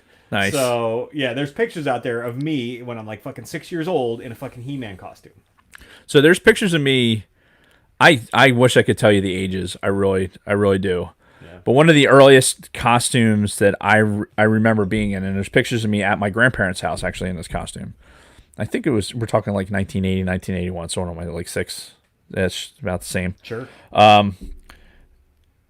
My parents made me it was like an astronaut costume. Oh, of right? course, because the NASA guy. Oh yeah. So I had they bought a helmet, right? It was like I would assume that probably for like costume purposes, it probably was a fair amount of money for the helmet, but the rest of it they made. And I had for the arms, it was the dryer vent, like the flexible dryer vents. The for the hoses. Yeah. So my arms and legs were like those hoses, and I had Holy like shit. gloves on, and I think it was like a cardboard body. But I remember like it was the same thing. Like in school, I was like, "Wow, look at that costume!" That was like it was original. Like it's the stuff that my dad probably was fucking thinking about. My mom and dad were like, "Oh wow, if we do this and we put this together." Yeah. Again, dressing up the only child, at that point, and that was probably the first Halloween costume that I remember was that one. And again, there's picture evidence of that one. But it was like, again, super original. For me, we didn't have. I was one of those kids that like if I would have liked to have had a He-Man costume like that. Yeah. Because like, oh, you get to wear the mask and you fucking put that on, you stick your tongue out the little fucking Yes, hole, yes. you're sticking your fucking cutting your face to pieces. Oh, yeah. Oh, I was so jealous of that. So jealous of it. And that wasn't something that you could like not everybody could afford it. Well, and the funny thing is like, we were dirt fucking poor back in those days, like really poor. So I don't know, like how if they were that expensive, like I had no visibility on the price of these things. Like if this was the thing where my mom actually like, saved up money for a while to get this. Well, listen, I think what it really is, if like I think for what happened with my parents, it was, well, all right, we could make something that would be cool as opposed to spending money that we don't want to spend. Right. I think that Spaceman costume would probably as expensive, if not more, than something they could have went and bought at Kmart. But the fact that it was a project that they could do and fucking dress me up and fucking have me bounce around, and I think that was a big part of it. But like being kids, you don't appreciate that fact when you're little. Sure, like it's just like you're looking at other people's costumes, like, man, I wish I could be. I want to have one of the masks. And I at some point in my life, I'm sure I had one of those, but not it wasn't so memorable that I couldn't even tell you what the costume was. Yeah. So speaking of original costumes, jumping ahead a few years, my mother did a really good original costume for my brother one year.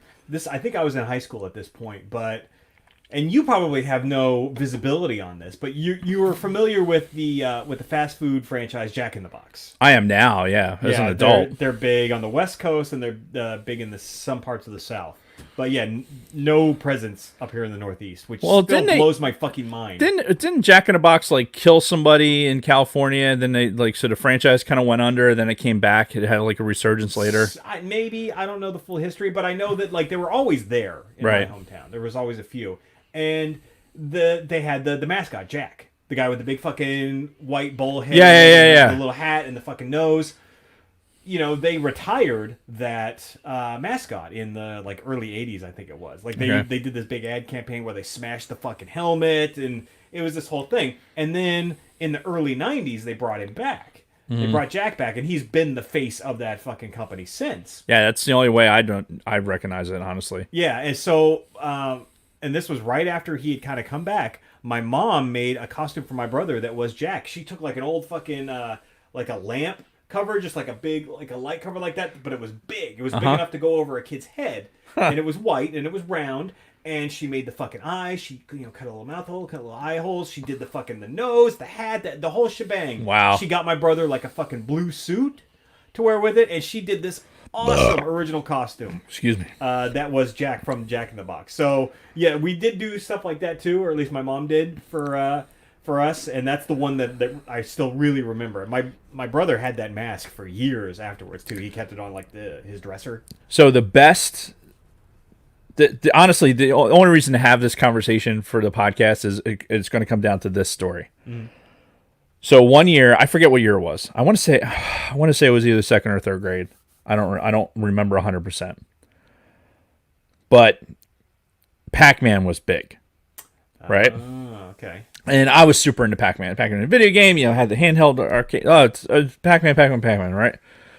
So, I'm not talking about the round-headed, like almost normal-looking Pac-Man. Just the iconic fucking dunk, dunk, dunk, dunk, dunk Yep. Pac-Man. My parents made this fucking gigantic cardboard Pac-Man that I put on like a fucking suit. So And he was like the pizza with the slice gone. it was like, the pizza with the slice gone, and it was like as wide as my shoulders, right? Or if not, I think it was wider. And they built it so that like my head was basically in the mouth area. Yeah. And it was like, cardboard on either side of it. It was painted yellow with the fucking eyes on it, and my my arms came out the side of it like this. Yeah. And it was a burden. It really was, especially during the parade. Sounds awesome. But it though. was fucking epic. It was an epic costume. Just like that was one of those when every second that I was wearing it, I was like, this is the best costume within 50 miles of this fucking place. Tell me you still have pictures of that. Oh, probably somewhere. There's probably pictures of it somewhere. But oh yeah, man, that was like the I'm willing to bet you if you talk to classmates that I had in elementary school, they probably could remember this fucking costume because it was massive. Yeah. And we lived in this it was a 3-story school, like Glendora Elementary School, right? So it was 3 stories, no elevators or anything like that. So you're in this like tiny like kid-sized stairwells. And here's this fucking ginormous 4-foot tall fucking cardboard thing trying to maneuver around the fucking school, right? Going through the hallways. And I'm having to take it off, and I had to put it on again to go do the fucking parade thing. And I'm like legitimately just fucking, bobbling around this thing. But it was so fucking, it was just that. That's one of those things where I wish that I could have produced something like that for my kids when, at some point. Yeah. With their costumes. Like, actually had been able to put the time into it because it was a fucking project. And I know they're talking about it in the chat like some people had to make their own costumes because at some point, as you get older, it's like, okay, you're going to be something for Halloween, figure it the fuck out. Yeah. Right? It's not on us anymore. It's time for you to figure that shit out. But that fucking Pac-Man costume was just absolutely fucking epic. That sounds great. Oh man, I'd love to see a picture of that. I'll have to dig one up from somewhere. Yeah. So kind of going back to some of mine real quick, unless you had some more you wanted to talk about for a minute. Honestly, I have one more costume to talk about. So, All right, I've still got a few others. yep. So progressing through more 80s pop culture, one year I was the Karate Kid because I saw the Karate Kid and I was obsessed. I took karate lessons after that. And I had the fucking the white gi and the Nice. I think I was a yellow belt at that point. So yeah, I was a And that was a kind of a standard costume for kids that were like in karate Right. at the time. Like you'd see them in their karate, and I never did karate or anything like that. So I always looked at it. I was like, oh wow, that's something that I could not pull that off because Right. there'd be no reason unless I had a white bathrobe, and try to pull that off as a fucking gi. Yeah, and then I know I was Batman one year because we had the Michael Keaton Batman movies come out, but then there was a progress to the point where towards the end, me and my friends got really obsessed with the horror movie villains, right? So obviously Jason Voorhees was mine, Right. So there was like a period of 2 or 3 years where I had a fucking hockey mask and like a machete, and my best friend Rob, he was Freddy Krueger. He got the full head Freddy Krueger mask. He got the fucking claws. I used to own a fucking red and green striped shirt that looked like the fucking Freddy shirt. Right. Didn't even realize it at the time until one day I'm at school. It was like, oh, that's the Freddy shirt. I'm like, what? You know, Freddy Nightmare on Elm Street. I'm like, oh, I think I've heard of that movie. Then I watch the movies. I'm like, this is the greatest thing I've ever fucking seen. And then all of a sudden, like, me and my friends are obsessed with, horror movie villains. So I was never into horror movies, like, and I wonder, I for whatever reason, I chalk it up to a bad childhood, whatever, however you want to chalk it up, me not being interested in it. But legitimately, no matter where I am in my life, I just was never into it. Yeah. I just never got into it. But there were the people in the neighborhood that seemed to be really into Halloween. Like, those were, I could point to those people and say, like, okay, you know how that person's into Halloween? Because they're Jason Voorhees or they're Freddy, right, or something like that. Because they're that horror aspect of Halloween, right? The having blood and gore and guts and shit like that, and kind of exploiting that. Those people were like super into it. They were into the scary part of Halloween. Mm-hmm. Like, I never got into the scary part of Halloween. For me, it was trick or treating, getting candy, and then, fast forward to fucking, Thanksgiving. So but even to this day, like, I have no interest in watching a horror movie. I just don't. I'm not entertained by it. I just don't get enjoyment out of it. Probably the closest thing to a horror movie that I ever even came close to. I mean, I've seen Nightmare on Elm Street. I've seen, the Halloween movies. I've seen Texas Chainsaw Massacre. Like, I've seen these movies, but it's not something that I'll actively go see. Like Evil Dead, probably. The first one was, they kind of treated it like a horror movie, but then right. The sequels got all canceled. Yeah, and I was more into that part of it. Yeah. But even with that, like the gratuitous gore, I wasn't into. You remember the game Splatterhouse? Yes. It was on Turbo Graphics. Dude with the hockey mask, he had the fucking 2x4 just beating the shit out of stuff. Yeah, that was probably the closest I ever did to actually enjoying anything like that out of that genre. Yeah. Well, and see, for me, too, like, the Halloween movies became a Halloween tradition for me because they'd be playing them on cable and everything, and I'd get so used to every single year watching these movies. And as a kid, the first two Halloween movies scared the fuck out of me. But I always watched them. Because I loved them, and I loved that thrill. Even though I knew Laurie Strode was still going to make it out, these scenes where he's chasing her, these slow chases across a fucking hospital when everybody else there is fucking dead, terrified me. Still to this day, I get chills when I think about that. So, I love the Halloween movies. Fucking love them.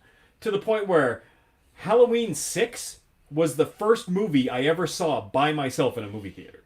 Huh. Because none of my friends wanted to go see it. I was still obsessed with the Halloween movies. I'm like, I want to know what happens in Halloween 6, because they left 5 on a pretty big cliffhanger. So I'm like, fuck it, I'm going to go to the movies by myself. So that was the gateway for me. But, Scott's in the chat doing some Freddy. So yeah, I wanted to bring that up. One other thing, before we get into like the candies and everything. Yeah. Halloween, I actually was able to use as my in with Kristen. The first time I ever kind of asked her out, because her and I had worked together at a bookstore. That was where we first met. And we were the only two people kind of our age that worked in that bookstore, and this was ramping up for the holiday season, right? We were holiday employees. Right. And I found out that she worked at Great Adventure also. So she had two jobs, working at Great Adventure and at the bookstore. Right. And, I at some point as we were getting closer to Halloween, I knew I wanted to try to ask her out, try to date this person. Like, very awkward person, Right. I had only had a couple of girlfriends before this. Some very awkward experiences up until this point. So I'm trying to think of a good way to, like, move this forward and not just be like this person that I talk to at work. So I knew she worked at Great Adventure. Great Adventure, Six Flags, for those of you who don't know. And they do the Fright Fest every year, right? So I'm in the dorms living on base at this point. The bookstore was like a second job I got while I was in the military. And hanging out with some of the guys there, they're like, hey, let's go to Great Adventure for fucking Fright Fest. This was Halloween night. Right. And like, living in the dorms on base, you don't know what the fuck to do for Halloween. You're still a little cynical about it at that point, being a fucking 20-year-old. Right. And I'm like, oh, Kristen works at Great Adventure. I bet she's at work tonight. So we go to Great Adventure on Halloween night for Fright Fest, and people are there in costume. because they let people dress up that night because it was Halloween. Right. And I go to where I knew Kristen worked. Went there. I was like, "Hey, how you doing?" And we got talking to her and stuff, even though she was on the clock. And saw some people walking around in costumes, and somebody was wearing the costume from Scream because the year before Scream had just hit. It was this huge fucking phenomenon. Right. It was a parody of all of these fucking horror movies, but it wasn't until that year after that Halloween of '97 when they finally had the costumes out in mass and people could wear them. And she was like, "Oh, I'd never seen that movie." I'm like, "Oh, it's a great movie. Why don't we rent it sometime and then we can watch it together?" So the next night, November 1st, was technically our first date. So I used Halloween and somebody wearing a Halloween costume as my in to entrap Kristen. And at that point, it's like, "Gotcha, bitch." Yeah, if only she knew. Yeah. So, Halloween has a very special place in my heart when it comes That's cool. to, a lot of memories, but also with my my first in with Kristen. So That's really cool. Yeah, I've never. Well, I guess I can't say that. I probably at some point went at least once to Fright Fest, yeah. but never really was. Just again, not really interested in doing it. Yeah, Like haunted hay rides and shit like that. No, never got Yeah, into. you're the one who wanted to do the Halloween episode. Yeah, because it's a thing. Everyone else likes it. Just because I don't like it doesn't mean it doesn't have to be a real thing. Cynical man. Yes, All right. yes, I am. Do we want to talk some candy? Have some candy.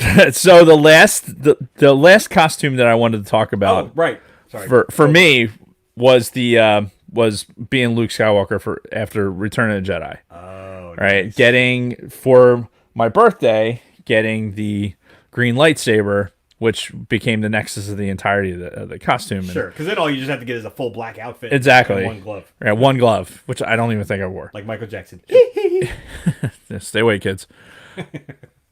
But yeah, that was. I mean, you're talking about memorable like Halloween type things. That was probably the last one where I was like super excited to be part of Halloween. Mm-hmm. There was a couple times as I got older, like my dad went through flight school when he was in the Navy, right? So he actually still had his flight helmet, and I wore that one year. Like I got in one of his old flight suits, and wore the helmet with it still had the oxygen rig on it too, so you could nice. like walk around like that. And I wore that a couple times, but that and then that was it. Like honestly, that was like it trails off into the fucking distance about having any give a fuck about Halloween at all. And the shame of it is, I generally I feel bad that I don't enjoy the holiday. Case in point, like you're talking about when you were at Kylo Ren. That's the same year we went to the lodge. We had a Halloween party, and then you and Kristen had come, and Yeah, and that was a lot of fun. yeah, it was a lot of fun. Kathy and I dressed up, or Kathy dressed me up. Is really what it comes down to. The past couple of years, she's dressed me up, and it's fun. I'm glad she enjoys it. But it's like all right, like it's cool getting together, and it's cool having a reason to do stuff, but. I just man, just don't care. I just don't care. Except this is the one redeeming quality of Halloween for old cynical Dave. Uh-huh. It's the fucking candy. It's the readily available fucking candy that we're about to talk about. Yeah. So we generated lists because everybody loves a good top 5 list. Yeah, and it's easy. Now, so when I generated my list, I tried to incorporate a lot of memories, candies that I liked back in the day when I was a kid. Right. Because I could just easily list like my top 5 favorite candies, period, right now, and just be like, oh yeah, the bite-sized version of that. That's not what I tried to do. I tried to go based strictly on memories, the ones that I looked forward to the most. And I would agree, and I think there's probably some room to talk about some of the things that we horrific candies that are out there. One in particular that I really want to discuss. So, but moving on, how do you want to do this? You want to start? Or you want me to start? You can start. You always start. All right. So my first one are wax lips. Do you remember when wax candies were like a big thing? Yeah, back it was in the 80s? wax everything. Yeah. Wax soda bottles, Yes, wax. yes. Yeah. And I don't know, at the time it was just something different where you were just used to all these regular candies, and all of a sudden this wax craze comes out, and it's when you're eating them, they're kind of flavored, but they're not like Well, they're pseudo gum, but it's not really like gum. You kind of chew it like Right. it is. You chew it for like 2 or 3 seconds. You're like, oh, this is horrific. Yeah, yeah. So, but it was a big thing for a year or two, where there was like you said, everything was wax. Right. And it was just I specifically remember the wax lips had kind of a cherry flavor. And do we need to pause? Hey, I'm on the pod. Oh, you're doing the podcast. Okay. Yes, that's why I'd sent you the text that said sorry I can't talk right now. Oh, I didn't. Yeah. All right. Love you. Me too. Bye. Uh, Anyway, wax lips. Yeah. So, and I remember getting them a lot for Halloween. I remember for a few years it was a staple. Somebody was giving away fucking, if it wasn't wax lips, it was wax something else, like a wax finger or whatever. But like the wax candies were a thing. Man, I don't. You say that. I don't think I ever got something like that for Halloween, or not that I can remember. We had a candy store, like that's this a whole nother nostalgia piece. But we actually had a candy store that was up by the deli and cold cuts place where I'd go up and you could buy a newspaper for my old man and do all this other shit, right? Well, there was a candy store like attached to it, and that's where I had my encounters with like wax stuff. It's like, oh, here's a penny for fucking some wax lips, or like the wax soda bottle, and you like bite the end off of it. But yeah, fucking that would have been a spectacular.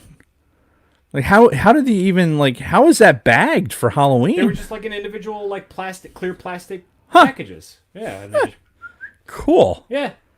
That's funny. So that was my number 5. All right, my number 5 is Smarties. And I think here's the reason that it's in the top 5 is because when you would get them, it was something you could eat like right away and immediately have an effect. Oh yeah. Like Oh, yeah. it's not like a slow burn like a Snickers. There's all these calories and shit. Nope, straight sugar. Yep. Like you might as well chop it up, fucking snort it like a pixie stick. Yeah. Well, and that's basically what it was. It was just like solid pixie stick. Tablets Yeah. size Yeah, pixie in like pill form. And you could if you're were moderating your candy and you're trying to make it last for longer, you could eat a little bit of them and then roll it back up, and you could have that little bit for later. Like Which when I you're never did. when you were trying to sneak candy into church or something like that, then you could take it out of the wrapper, have some of them that would be knocking around your pocket, turn into fucking dust because it never worked. But yeah, Smarties was my number 5. Nice, and that's a good. It's a classic, as I wrote in my notes. Nice. So, moving on to your 4. So my number 4 is peanut M&Ms. Now I still have a obsession. Do you remember? Okay, I just hold that thought. We did not see each other's lists before Right. this. I want the people to know before we go any further with this discussion. We didn't talk about our lists. We did not compare our lists. We never do. Yeah, so I'm hearing this for the first time, and this is going to be relevant when we get to my number 4. But continue with your number 4. Didn't this just happen? So I have a thing for peanut M&Ms to this day. I don't know if you remember in Stanival, I had that M&M dispenser. Oh, I remember. Like you pull the arm down and fucking constantly fill with peanut M&Ms. Getting a little yellow bag of peanut M&Ms was like fucking gold because we never had those outside of Halloween. Yeah. I never had peanut M&Ms. Like you might every once in a while get some M&Ms if you're going to get ice cream and you'd have them as like a topping or something like that. But otherwise, the only time of the year that I was going to get peanut M&Ms was at fucking Halloween. And they were fucking fantastic. And that's still one of my top favorite candies. So I'm going to go right into my number 4 because I have regular M&Ms. Okay. In my notes, I have specifically written hated peanut M&Ms back in the day. So this is the thing with me, which, knowing me now, you'd probably be shocked to hear. I hated anything to do with peanuts. I hated peanuts. I hated peanut M&Ms. I hated peanut butter. I hated anything that had peanut butter in, around, smelled like anything. Despised peanut butter back Really? in the day. Yes. So, you never were at a baseball game and got just peanuts to be able to crack open and eat peanuts Not really. No. Huh. Yeah. Wow. Did not like peanuts. Don't know why. Because today I'm the complete opposite, especially when it comes to peanut butter, because it's a good source of protein, and I put it on fucking everything. Or Yeah. I'll just go and I'll take a big scoop of fucking peanut butter and eat the shit raw. Yeah, it's delicious. But peanut M&Ms, did not like them. I loved it. But, like when you got a bag of peanut M&Ms, that's how I felt when I got a bag of regular M&Ms. Nice. So, and it's But, just but funny. it's the same thing, right? The only time you were gonna get M&Ms, like, Well, I don't know about what- that. I can remember getting like packets of M&Ms every once in a long while. yeah, But- no. Or I stand corrected. I could get normal M&Ms, but they'd be the Christmas colors, and I get them in my stocking. Right, yeah. Like, especially at my grandmother's, like that would be, like, you get the plastic candy cane that's filled with M&Ms. Yeah, I yes, used to get those Yep. all the time. Yeah, that and Halloween is probably the only time I ever had M&Ms access to them. Everyone's in the chat going off on their lists. Oh, yeah. So, moving to my number 3, Smarties. Yeah, they were great. Like you said, pure fucking sugar, and everybody gave that shit out. Oh, yeah. They were probably dirt cheap to buy. Yeah, they must have been. Because fucking everybody gave those out. Yeah, even if they had like a grab bag of like candy, because sometimes I remember going, depending on what houses you went to, like the stacked houses, right? That you would go to, you could get Smarties and also a candy bar. Yeah. Like, yeah. not generally speaking, I think when people gave out candy, they gave out Smarties with something else because Smarties were prolific.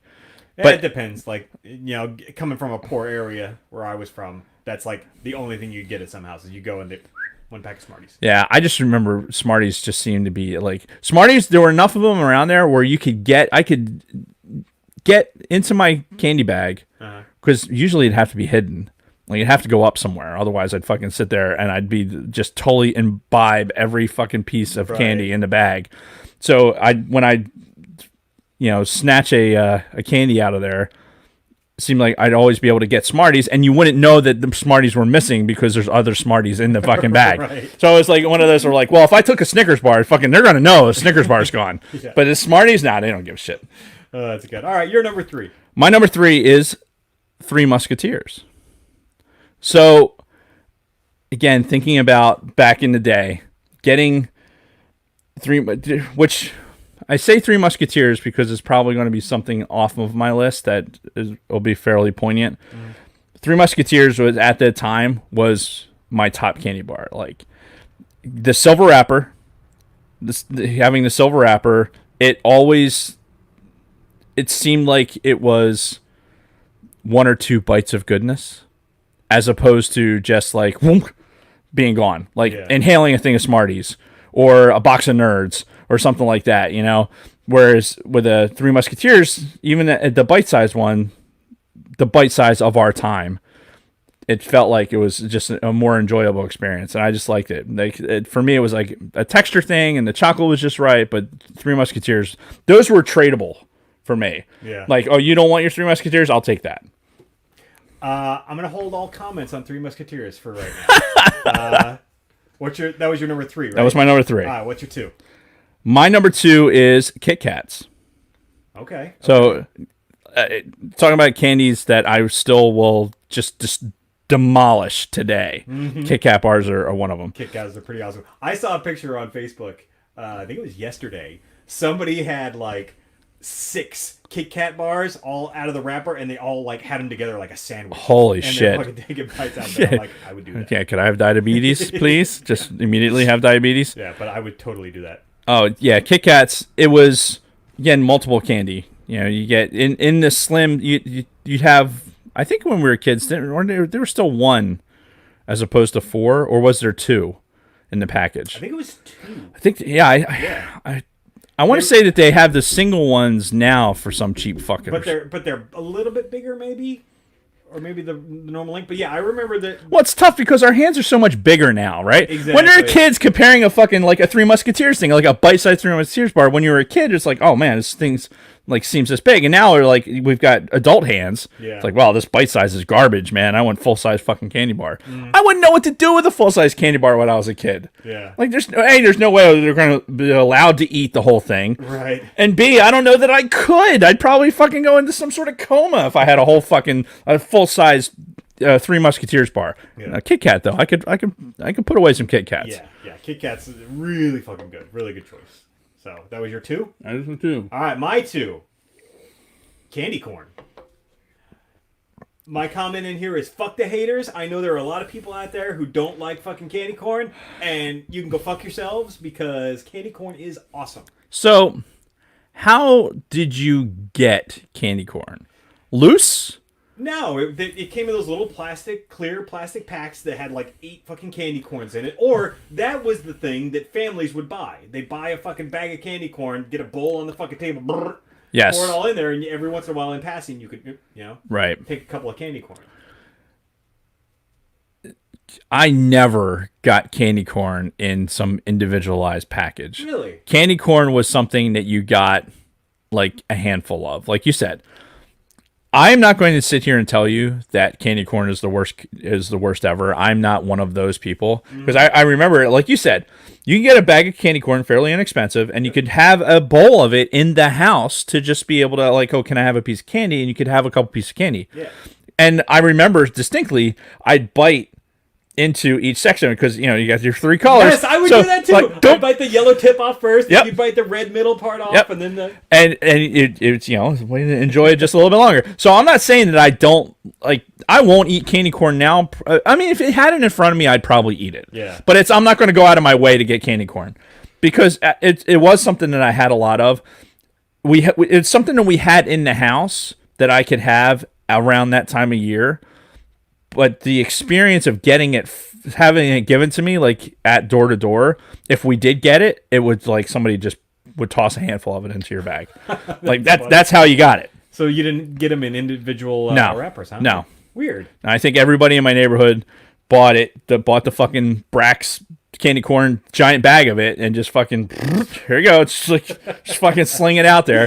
So it was never like going door to door and getting candy corn wasn't the experience. For me, candy corn it was something we had at the house. Yeah. So I'm not one of the haters, but it definitely didn't make my list. Okay, fair enough. Moving right to my number 1. Three Musketeers. There you go. Fucking loved Three Musketeers back in the day. For everything that you said, the packaging was unique with the silver fucking wrappers and just that level of softness. Yeah, of the it candy was a bar. texture thing, like Yeah. that whipped chocolate and all. Yeah. Do you remember the commercials? Three Musketeers that had commercials. They had commercials for fucking candy that actually involved like guys sword fighting. Yeah. like yeah. legit sword fighting, not like. Yeah. No, just YouTube it. They're everywhere. Out Yeah. Oh. But yeah, fucking loved Three Musketeers back in the day to the point where, like, I would start buying Three Musketeers bars, like, when it wasn't Halloween. But the Halloween was my exposure to those. Right. Because when you're a kid and you go into a store, it's like, I don't know, like sometimes I'd pick M&Ms or, like a Hershey bar or something. Like I didn't know the difference. But then Halloween was that gateway that you got to try all the different shit. And Three Musketeers was that. That's. Oh my God. I didn't even think about it until you just said it, but you're 100% right. This is how you had exposure to other candy that's out there. Because you never, like, if I was going to be able to get a piece of candy or a candy bar or something from a store, that required something. I had to be good, or I had to like fucking have money on my own, or Right. it had to be something. So if I was going to have that opportunity, it had to be very specific. I'd be like, I know I like this, so I'm going to get that. But Even though there's 100 fucking candy bars, Right. like in a 7-Eleven. but why like I might not like that though. I know I like this. Yeah. But Halloween, all bets are off. If you don't like a candy, somebody in the house is going to eat it.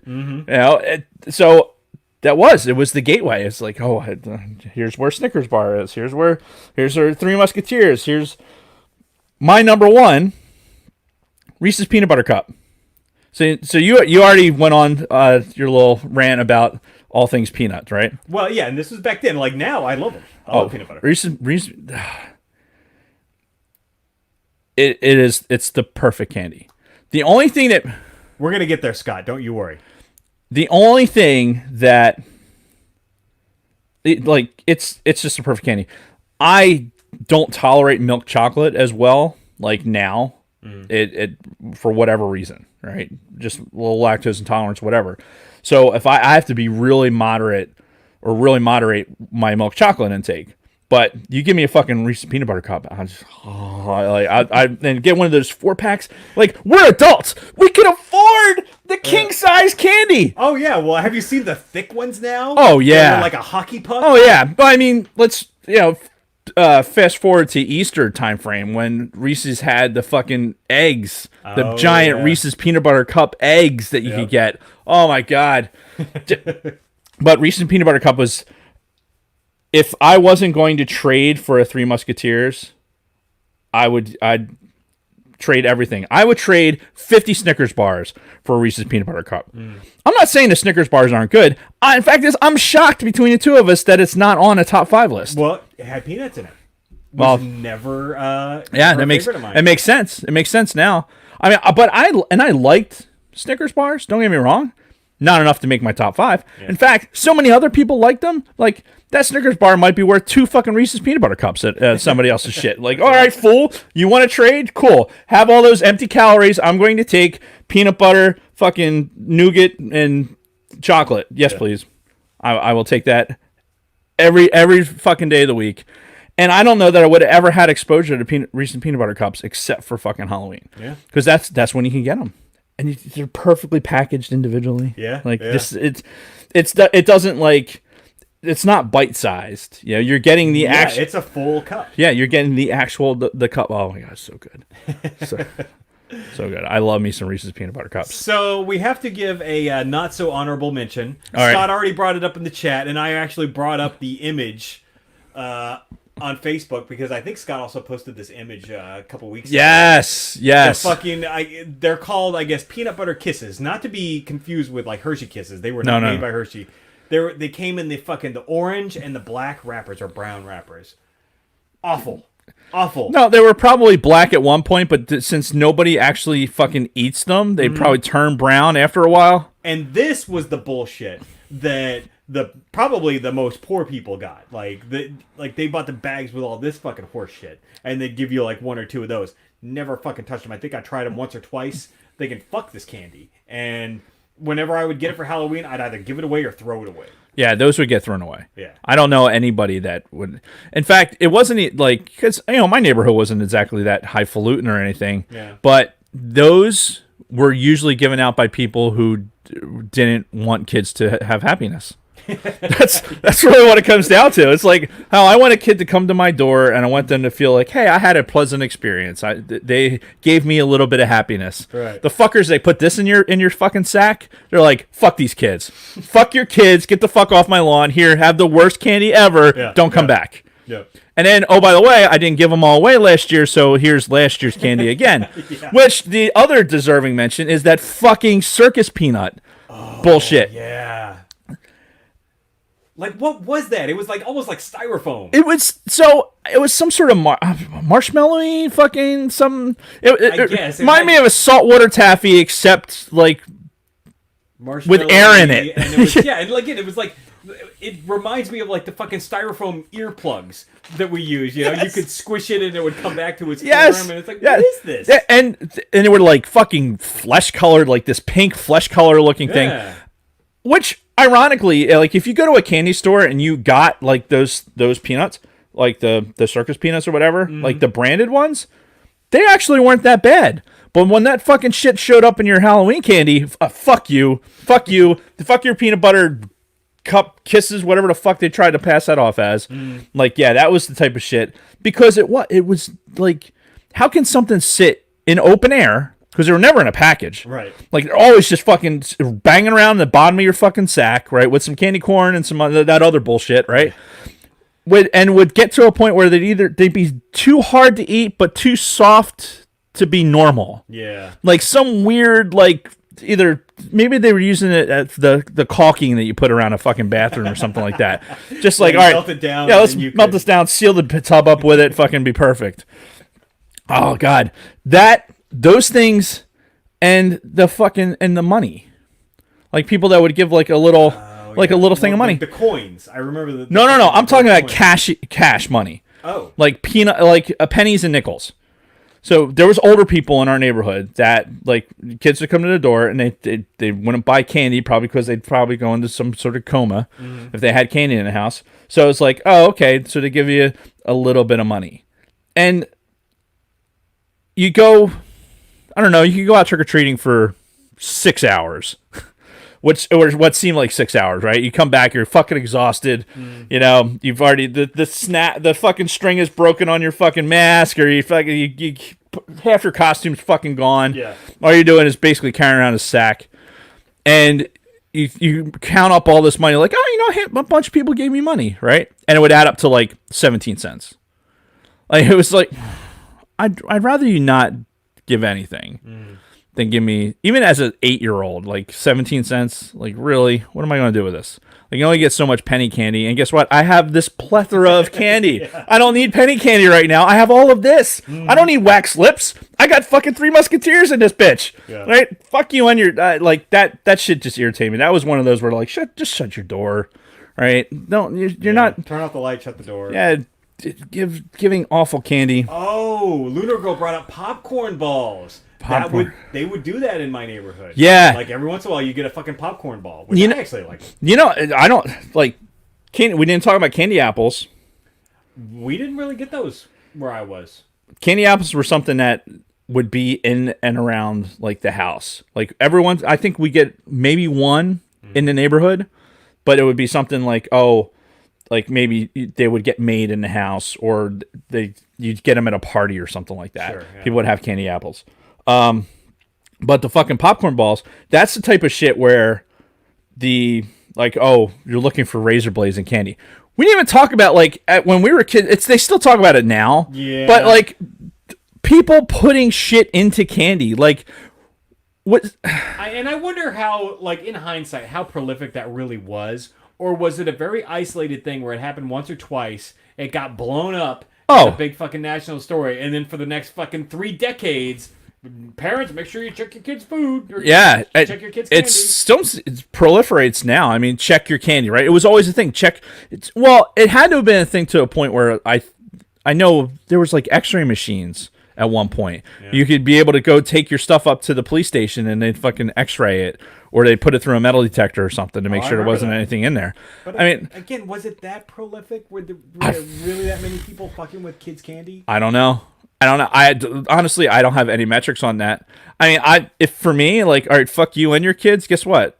I'm not answering the door. And, or I'm giving you some fucked up fucking peanut butter dried thing rolled up in fucking wax paper. This is where we need Jamie to set that up for us. Yeah, what are the actual numbers on something like that? All right. I Googled... Poison candy myths are urban legends about malevolent strangers hiding poisons or sharp objects such as razor blades, needles, or broken glass in candy and distributing the candy in order to harm random children, especially during Halloween trick-or-treat. This is from Wikipedia. Poison candy myths. Fair enough. And honestly, like, it's mass-produced fucking food, and the Food and Drug Administration allows, like, certain percentages of material to show up in foods. So it could very well, more likely to happen fucking in a normal production line than anybody doing anything nefarious. So it started in 1959. A California dentist, William Shine, gave candy-coated laxative pills to trick-or-treaters. Oh my God. He was charged with public outrage of public decency and unlawful dispensing of drugs. Oh my God. Shine's like a name in like, I don't even want to say it. But that's like, there's a company that produces or that provides like medical equipment and supplies. The next one, there was one in 1964, one in 1970. Kathy says her sister got cat food one year. As a nefarious thing, or just they put cat food in a fucking bag and just. I mean that. And if you're a kid, are you not smart enough to eat cat food? Yeah, like you do have a sense of smell still. But yeah, according to this Wikipedia article, anyway, most of the stuff was a myth and overblown. I totally believe it, because the checking and let's face it, as a parent, oh yeah, I have to check this candy. Like, let me sort through this and make sure I get. Oh, like here, there's a. Or maybe that was an unwritten parent rule. Gotta check it. Yeah, exactly. You need to keep this going so that you're fucking, get your own share of the candy. Yeah. Like, yeah, 1 for you, 2 for me. One for you. Found a razor blade in that fucking Three Musketeers story. Yep. We So gotta all the Three Musketeers I have to have so that I can fucking cut it open to make sure that there's nothing in there, and then also eat it. Yeah, Dragon Buddy said the candy tax. 100%. Oh, what was the somebody had mentioned something in here. Oh, I can't find it, but fruit. I invariably get at least 1 apple, Right. 1 or 2 just straight apples. And I'm sure that shit went right in the trash too. Yeah, as a kid, I don't think it ever made it to the house. Yeah. Like, well, I'm not gonna weigh down my fucking candy bag with an apple, for God's Pull it sakes. out of your bag. This bitch empty. Yeah. Yeah, exactly. Right into the fucking woods. Let some fucking deer eat it. Yep. So, anything else on Halloween? I think we went pretty far with this. A lot longer than I was expecting. You always say that. I know. But I actually have to close this up soon because I got to feed the kids. Oh, Kristen is working. whatever. It's not like it's my birthday or anything. Well, Jeez. that's true. Yeah, so we can get you out of here and you can go spend some time with your wife on your birthday. Fair enough. So, for the next episode, we've got a couple things. First of all, Mallrats, the Kevin Smith classic, Right. just hit its 35th anniversary. I think we want to cover that soon while it's still kind of... Or 25th. 25th. Sorry. I say, God damn it, we're not that old. Yeah, 25th anniversary. And we want to talk about it while it's still kind of a fresh anniversary. I know it just happened like within the last week. Yep. Also, there's some election next week. Going Never on. heard of it. Okay, yeah, but I mean, might be worth at least touching on a little bit. I know that we get into controversial. Well, I think it depends on when we record. Yeah, if we record Monday, that's the night before. Right. So and our next recording will be remote no matter what. Okay. So keep that in mind too. It really won't affect most people out there. We'll still Right. record on an evening next week, and we'll still stream it as normal. But it's just we won't be here in the studio because I will be in a different state. So yeah, more than likely Mallrats will be the next main topic, but we might just at least touch, just like Yeah, we could put our finger in the election. it could be a part of our weeks. Yeah. Talking about what may or may not happen, the world coming to an end. Yeah, I do need to mail in my ballot too. So. Yes, you do. So. Rasmussen, people who handed out fruit or nasty candy would get egged later that night. See, Mischief Night's not the only time when you fucking get your house egged. Sure. I don't know if I've ever seen or heard of a house ever getting egged. You're fucking kidding me. No. Oh my God. They did do toilet papering in my town, but Never. it was never associated with Halloween or anything. It was just My God. people being people. Yeah, houses getting egged. That was always a thing. Yeah, never. That's crazy. All right, well, Fucking West Coast people. We gotta wrap this up. Happy Halloween, everybody! Happy birthday, Dave! Thank you. Thank you all for listening, and remember, everything we told you today was true from a Gen X point of view. Okay, now what do I click? I think you should be a different voice every time, and I'll never know which one's coming. Exactly. It's like when you do the Monty Python movie. Okay, now what do I get? Oh my god, that still kills me. I haven't listened. I haven't listened back to that. Oh fuck that. I can't remember which. It was not the Monty Python episode. I think it was the Challenger episode. It might have been. Where you did that. Needed something to break that up. Yeah, Oh my It God. was such a serious, deep topic, and then the last fucking thing. Okay, now what do I click? Fucking awesome. Oh man. Thank you, Scott. Thank you, everyone who wished me a happy birthday on hold on. chats. While the audio is exporting, There you I'm go. just gonna do this one more time for anybody who missed the beginning. It's good practice for you. Indeed. Practice your fingering. Heyo.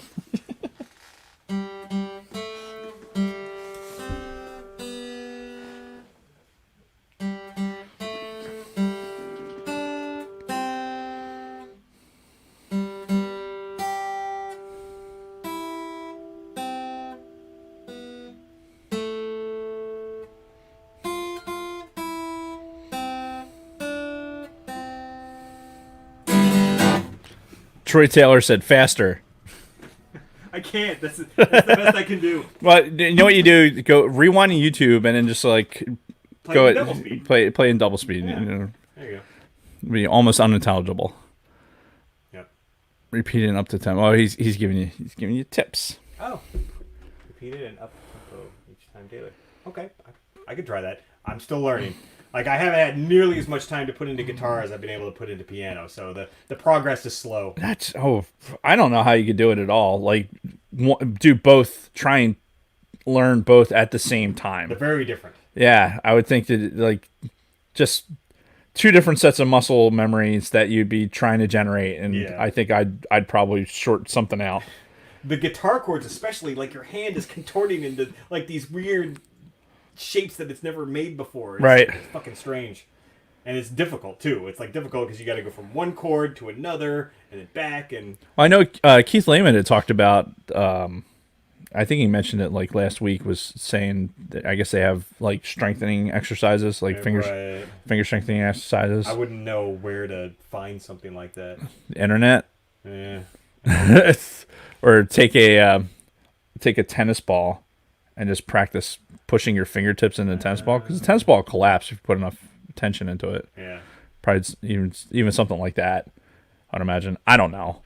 I'm just spitballing here. Yeah. I don't play fucking guitar. I don't have any earthly idea what that takes. Yeah. So apparently Troy plays. Yeah. So he said the chords are the worst. Oh, but he said small hands. That's that's why you start with a ukulele and then work your way out. Yeah, well, fuck it. Go big or go home, right? This Water on the Moon bit. So I saw a headline for that. I did see that today too.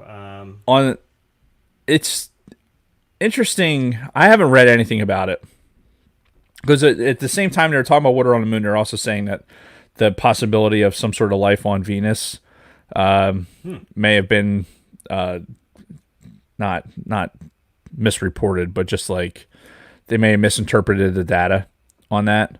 Yeah. Which, I mean, Because, you're dealing with shit, like, first of all, it's on another fucking planet.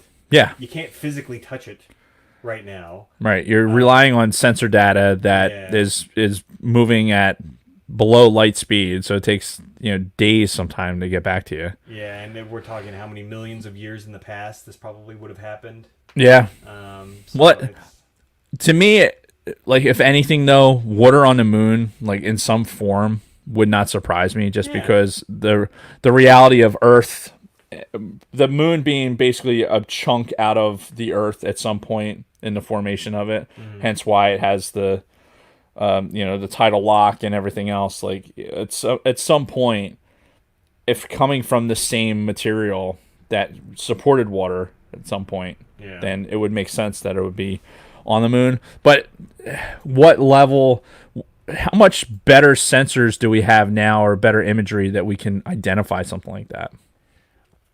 That's a good question. Well, because I've done some research. You know how they talk about they found a planet in the hospitable zone of this one fucking Right. star that's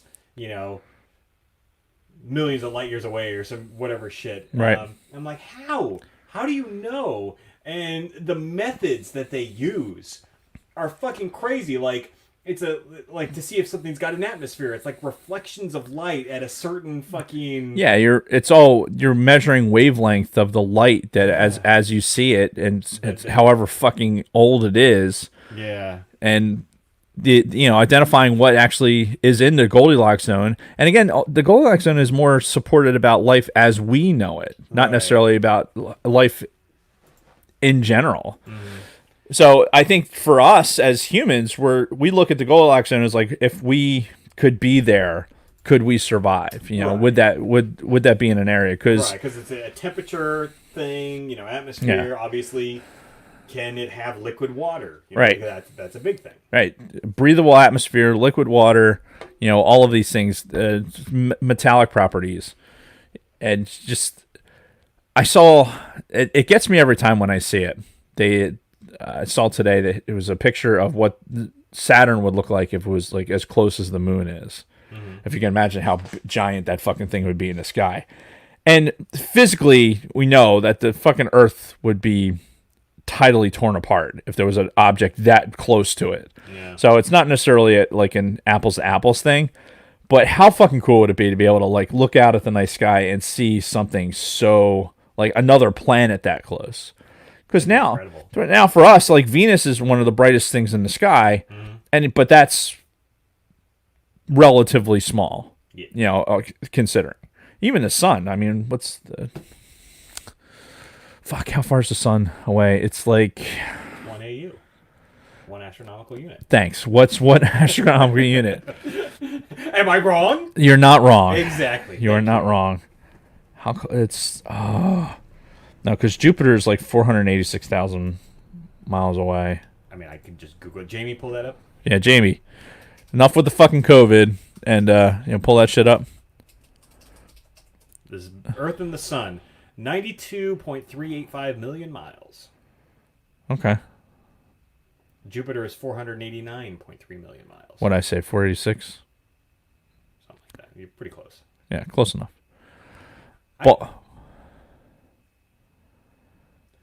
I didn't realize we were that much farther from Jupiter than we are from the Sun.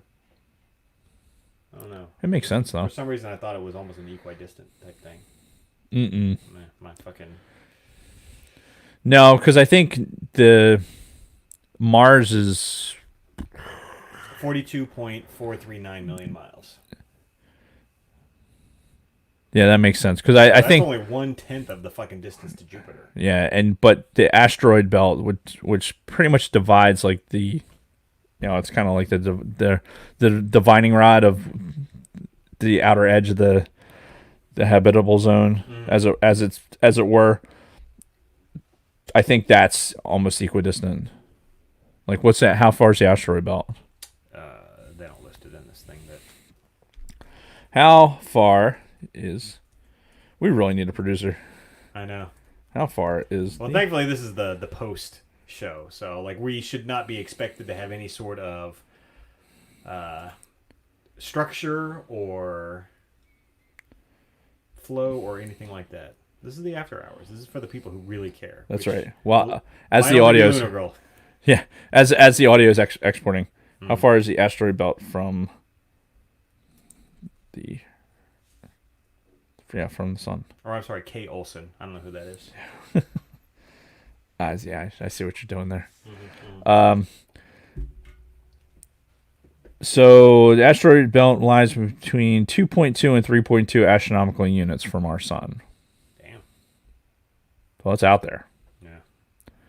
Yeah, it's all these science fiction things that I've been listening to lately on the Audible, and it's all about these amazing amounts of distance and how amazingly fast you'd have to travel to be able to transverse any of this, or having wormholes, or having some sort of large devices that could create basically sling you into fucking deep space and still be in this solar system. Yeah. Like the immensity of the fucking solar system compared to even the greater universe is just like. Well, they talked about the what is it? The Jupiter 1, which is like the furthest man-made object from fucking Earth right now. Is it Jupiter 1 or Jupiter 2? What? The fucking the space probe. Okay, maybe it's not called Jupiter. I don't think it's called Jupiter. What's the fucking space probe that's way out? The Viking? No. No. That's way out in the fucking. It's getting close to the outskirts of the fucking solar system. It's not the Viking. Viking was the Mars lander.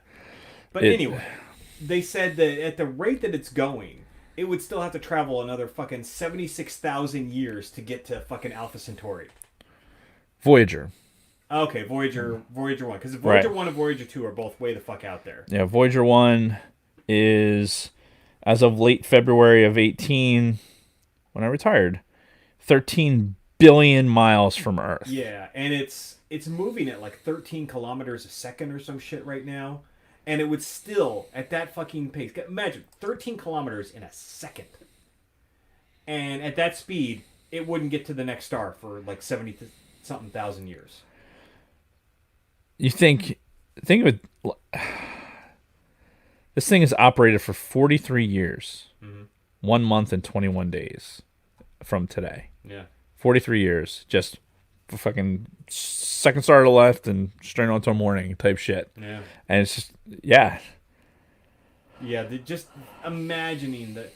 And that's why we got to do a space episode. We got to just do one that's based off of that fucking video that I keep talking about, the how big the universe really is. Mm-hmm. It's a scary thought. It's a depressing thought about just how fucking big the known universe is. Not even the known universe, just our fucking galaxy. Like, just the size of our fucking galaxy. Not even getting to the rest of the fucking universe. Yeah. The incredible size. And just how fucking isolated we are. And how the reality is the human race is probably going to fucking die out here. Alone. Never reaching anywhere outside of our fucking solar system. And we'll be fucking forgotten in the... Well, that's the fear, time, right? That's the fear that the human race, as technologically advanced as we feel we are, that in probably tens of thousands of years from now, like it'll just be a blip of nothing out in the middle of nowhere. That so it makes you it begs the question, like, what's the point? Like, what is the point of existence? You know, and it's a very interesting point. You know, this mortal realm that we operate in, you feel like as human beings we have to feel like there's a reason. Like everything, there's a reason for these things. There's a reason we make certain choices, and that's the truth of life, right? Is it's finite. You know, our currency, our time currency. Yeah. You know, it's such a finite thing, and once that's done, we have no idea. Like it's that undiscovered country. Yeah. Of immortality or afterlife or however we want to think about it. That's why people obsess about it. That's why our humanity has obsessed about it in some form or fashion. Yeah, I mean, and it would be a nice thought that if through our existence as human beings we somehow do figure out a way to fucking, you know, make our presence known throughout the rest of the galaxy. Probably not possible, but it would make it at least somewhat worth it, right? To make that contact, to let the rest of the fucking galaxy know, hey, we're over here. Yeah, unless somebody shows up and just fucking immolates us because like these fuckers, they're still using, you know, fusion reactors, you know, like a bunch of fucking white trash. So we're just gonna we're just gonna eliminate their species. That way, like we don't have to worry about it. And it's like, oh look, here's a bunch of drinking water here. Neat. I mean, that's the crux of a lot of science fiction shit, right? Is the aliens show up and we're inferior, so that obviously they're going to take us over. Like in Mars Attacks. What a movie. That's might as well be a horror movie, honestly. As funny as some of those parts are, it's kind of fucking. It's not a kid's thing. No, kids should not be watching that. Fucking. The heads exploding and shit like that. Oh my god! The greatest scene was when there was the fucking grandma with the fucking headphones on, and the aliens are sneaking up behind her. They pull in this massive fucking laser cannon and they're like point it right at the back of her head, and they're like, "Yeah, we're gonna get her." Yep. You know? Oh my god! It is a disturbing movie. Indeed. All right, we gotta wrap this up. Yep. Me and the boys gotta eat. Thanks, Kelly, for hanging out. Appreciate it. And yeah, we'll talk to you soon. Yes. Yes, we will. Peace. See ya.